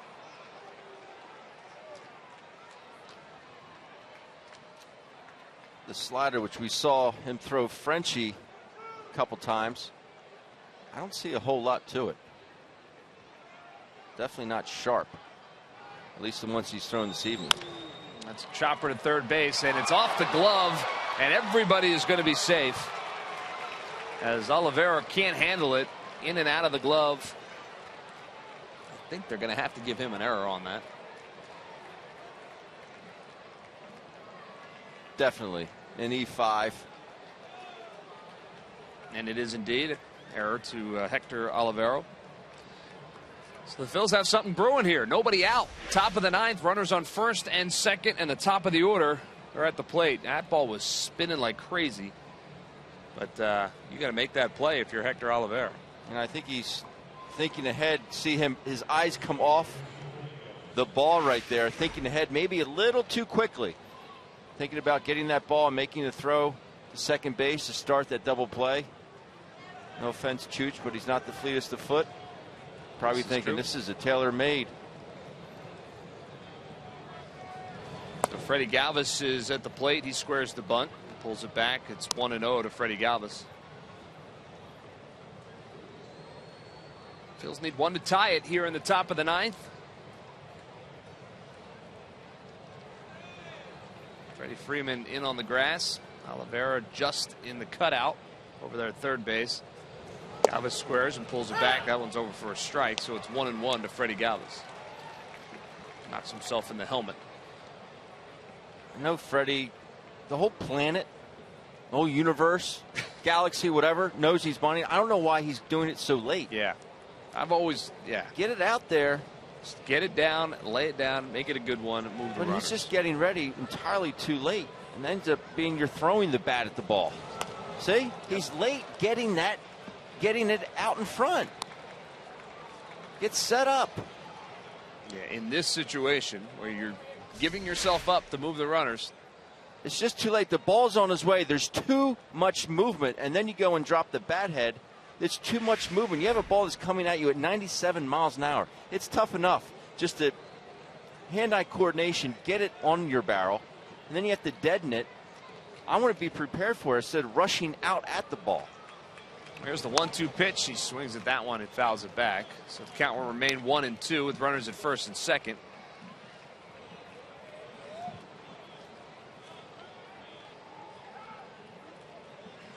Vizcaino's got himself into a little bit of a jam. He walked Francoeur, and then the error down at third base. Runners at first and second. 1-2 pitch. Struck him out. So Freddie goes down swinging. He's the first out of the inning, and that'll bring up Aaron Altair. The Phillies continue to struggle with runners in scoring position. They're now 0 for 7 in this game in that situation. Here's the pitch to Freddie Galvis. That was a good one. That was a good one. That one looked almost more like a curveball than the slider. So Altair stepped to the plate. He's been on base once. He walked. He's 0 for 3. First pitch to Altair is a little bit low for a ball. It's 1-0.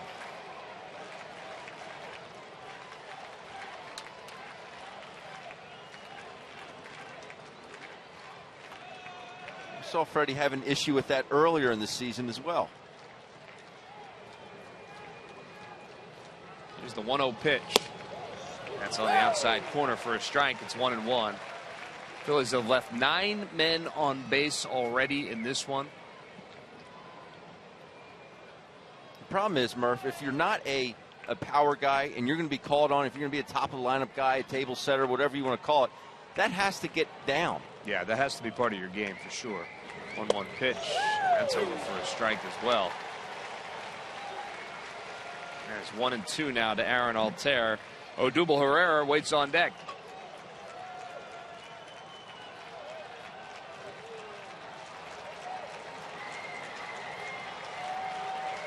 Think about how much pressure just got off of Vizcaino by that happening. Next you know, it's 1-2.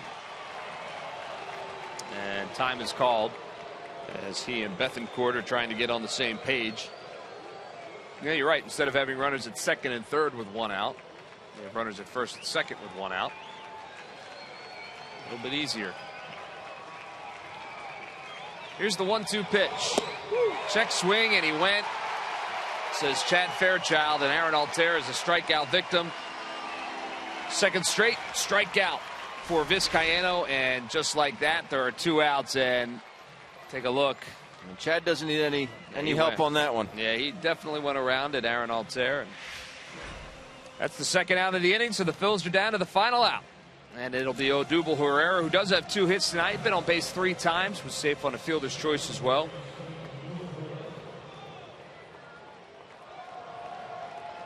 A base hit should tie it.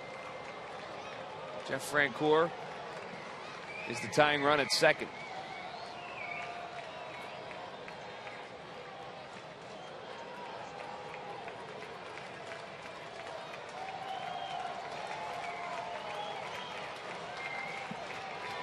First pitch to Herrera is over for a strike. It's 1-1.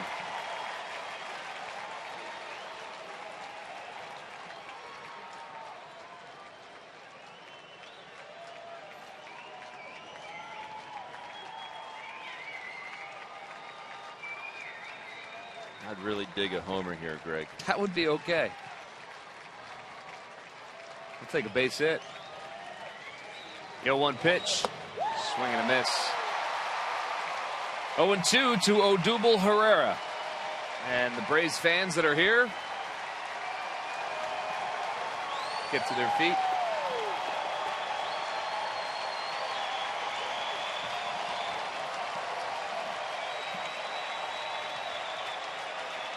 Francoeur leads off second. Carlos Ruiz off first. Arodys Vizcaino gets his sign. Here's the 0-2 pitch. Swing and a miss. He got it, but the ball gets away from Bethancourt. It goes into the crowd. And he gets first base, so how about that? What a break for the Phillies as Herrera swings through that. It takes one hop and goes into the crowd.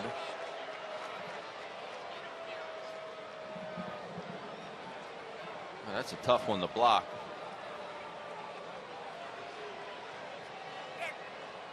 Now Freddie Gonzalez wants to take a look at this. That one just shoots off of it. It looks like the leg of Bethancourt, and one hops into the stands. Wow, what a turn of events for the Phils. Look, it wasn't that hard. You have to anticipate that ball being in the dirt. I guess Freddie's looking to see whether or not Odubel left the batter's box. Well, meanwhile, Roger McDowell's going to go out and have a conversation with his closer. So it's a strikeout wild pitch that sends Herrera down to first base. Ruiz down to second. Francoeur down to third. The tying run 90 feet away. Tell you what, come out to the ball game and just see something you may never have seen before. It seems like we say it all the time. Freddie Gonzalez is on the phone. That was the bullpen phone, so he's just getting somebody up and warming up in the Braves bullpen. Had a walk, an error, 3 punch outs, and the bases are loaded. And the Phillies have life. Darren Ruff is the batter. No place to put him, so something's got to give. First pitch to Ruff. Swing and a miss.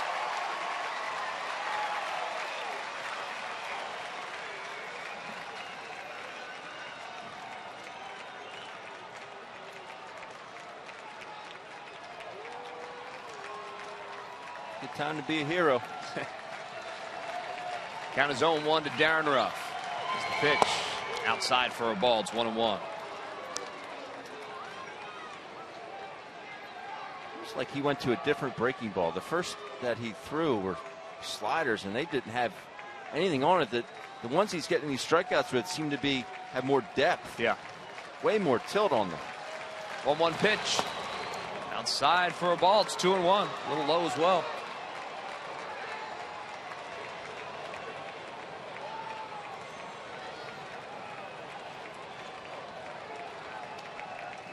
Aaron is 1 for 4 on the night.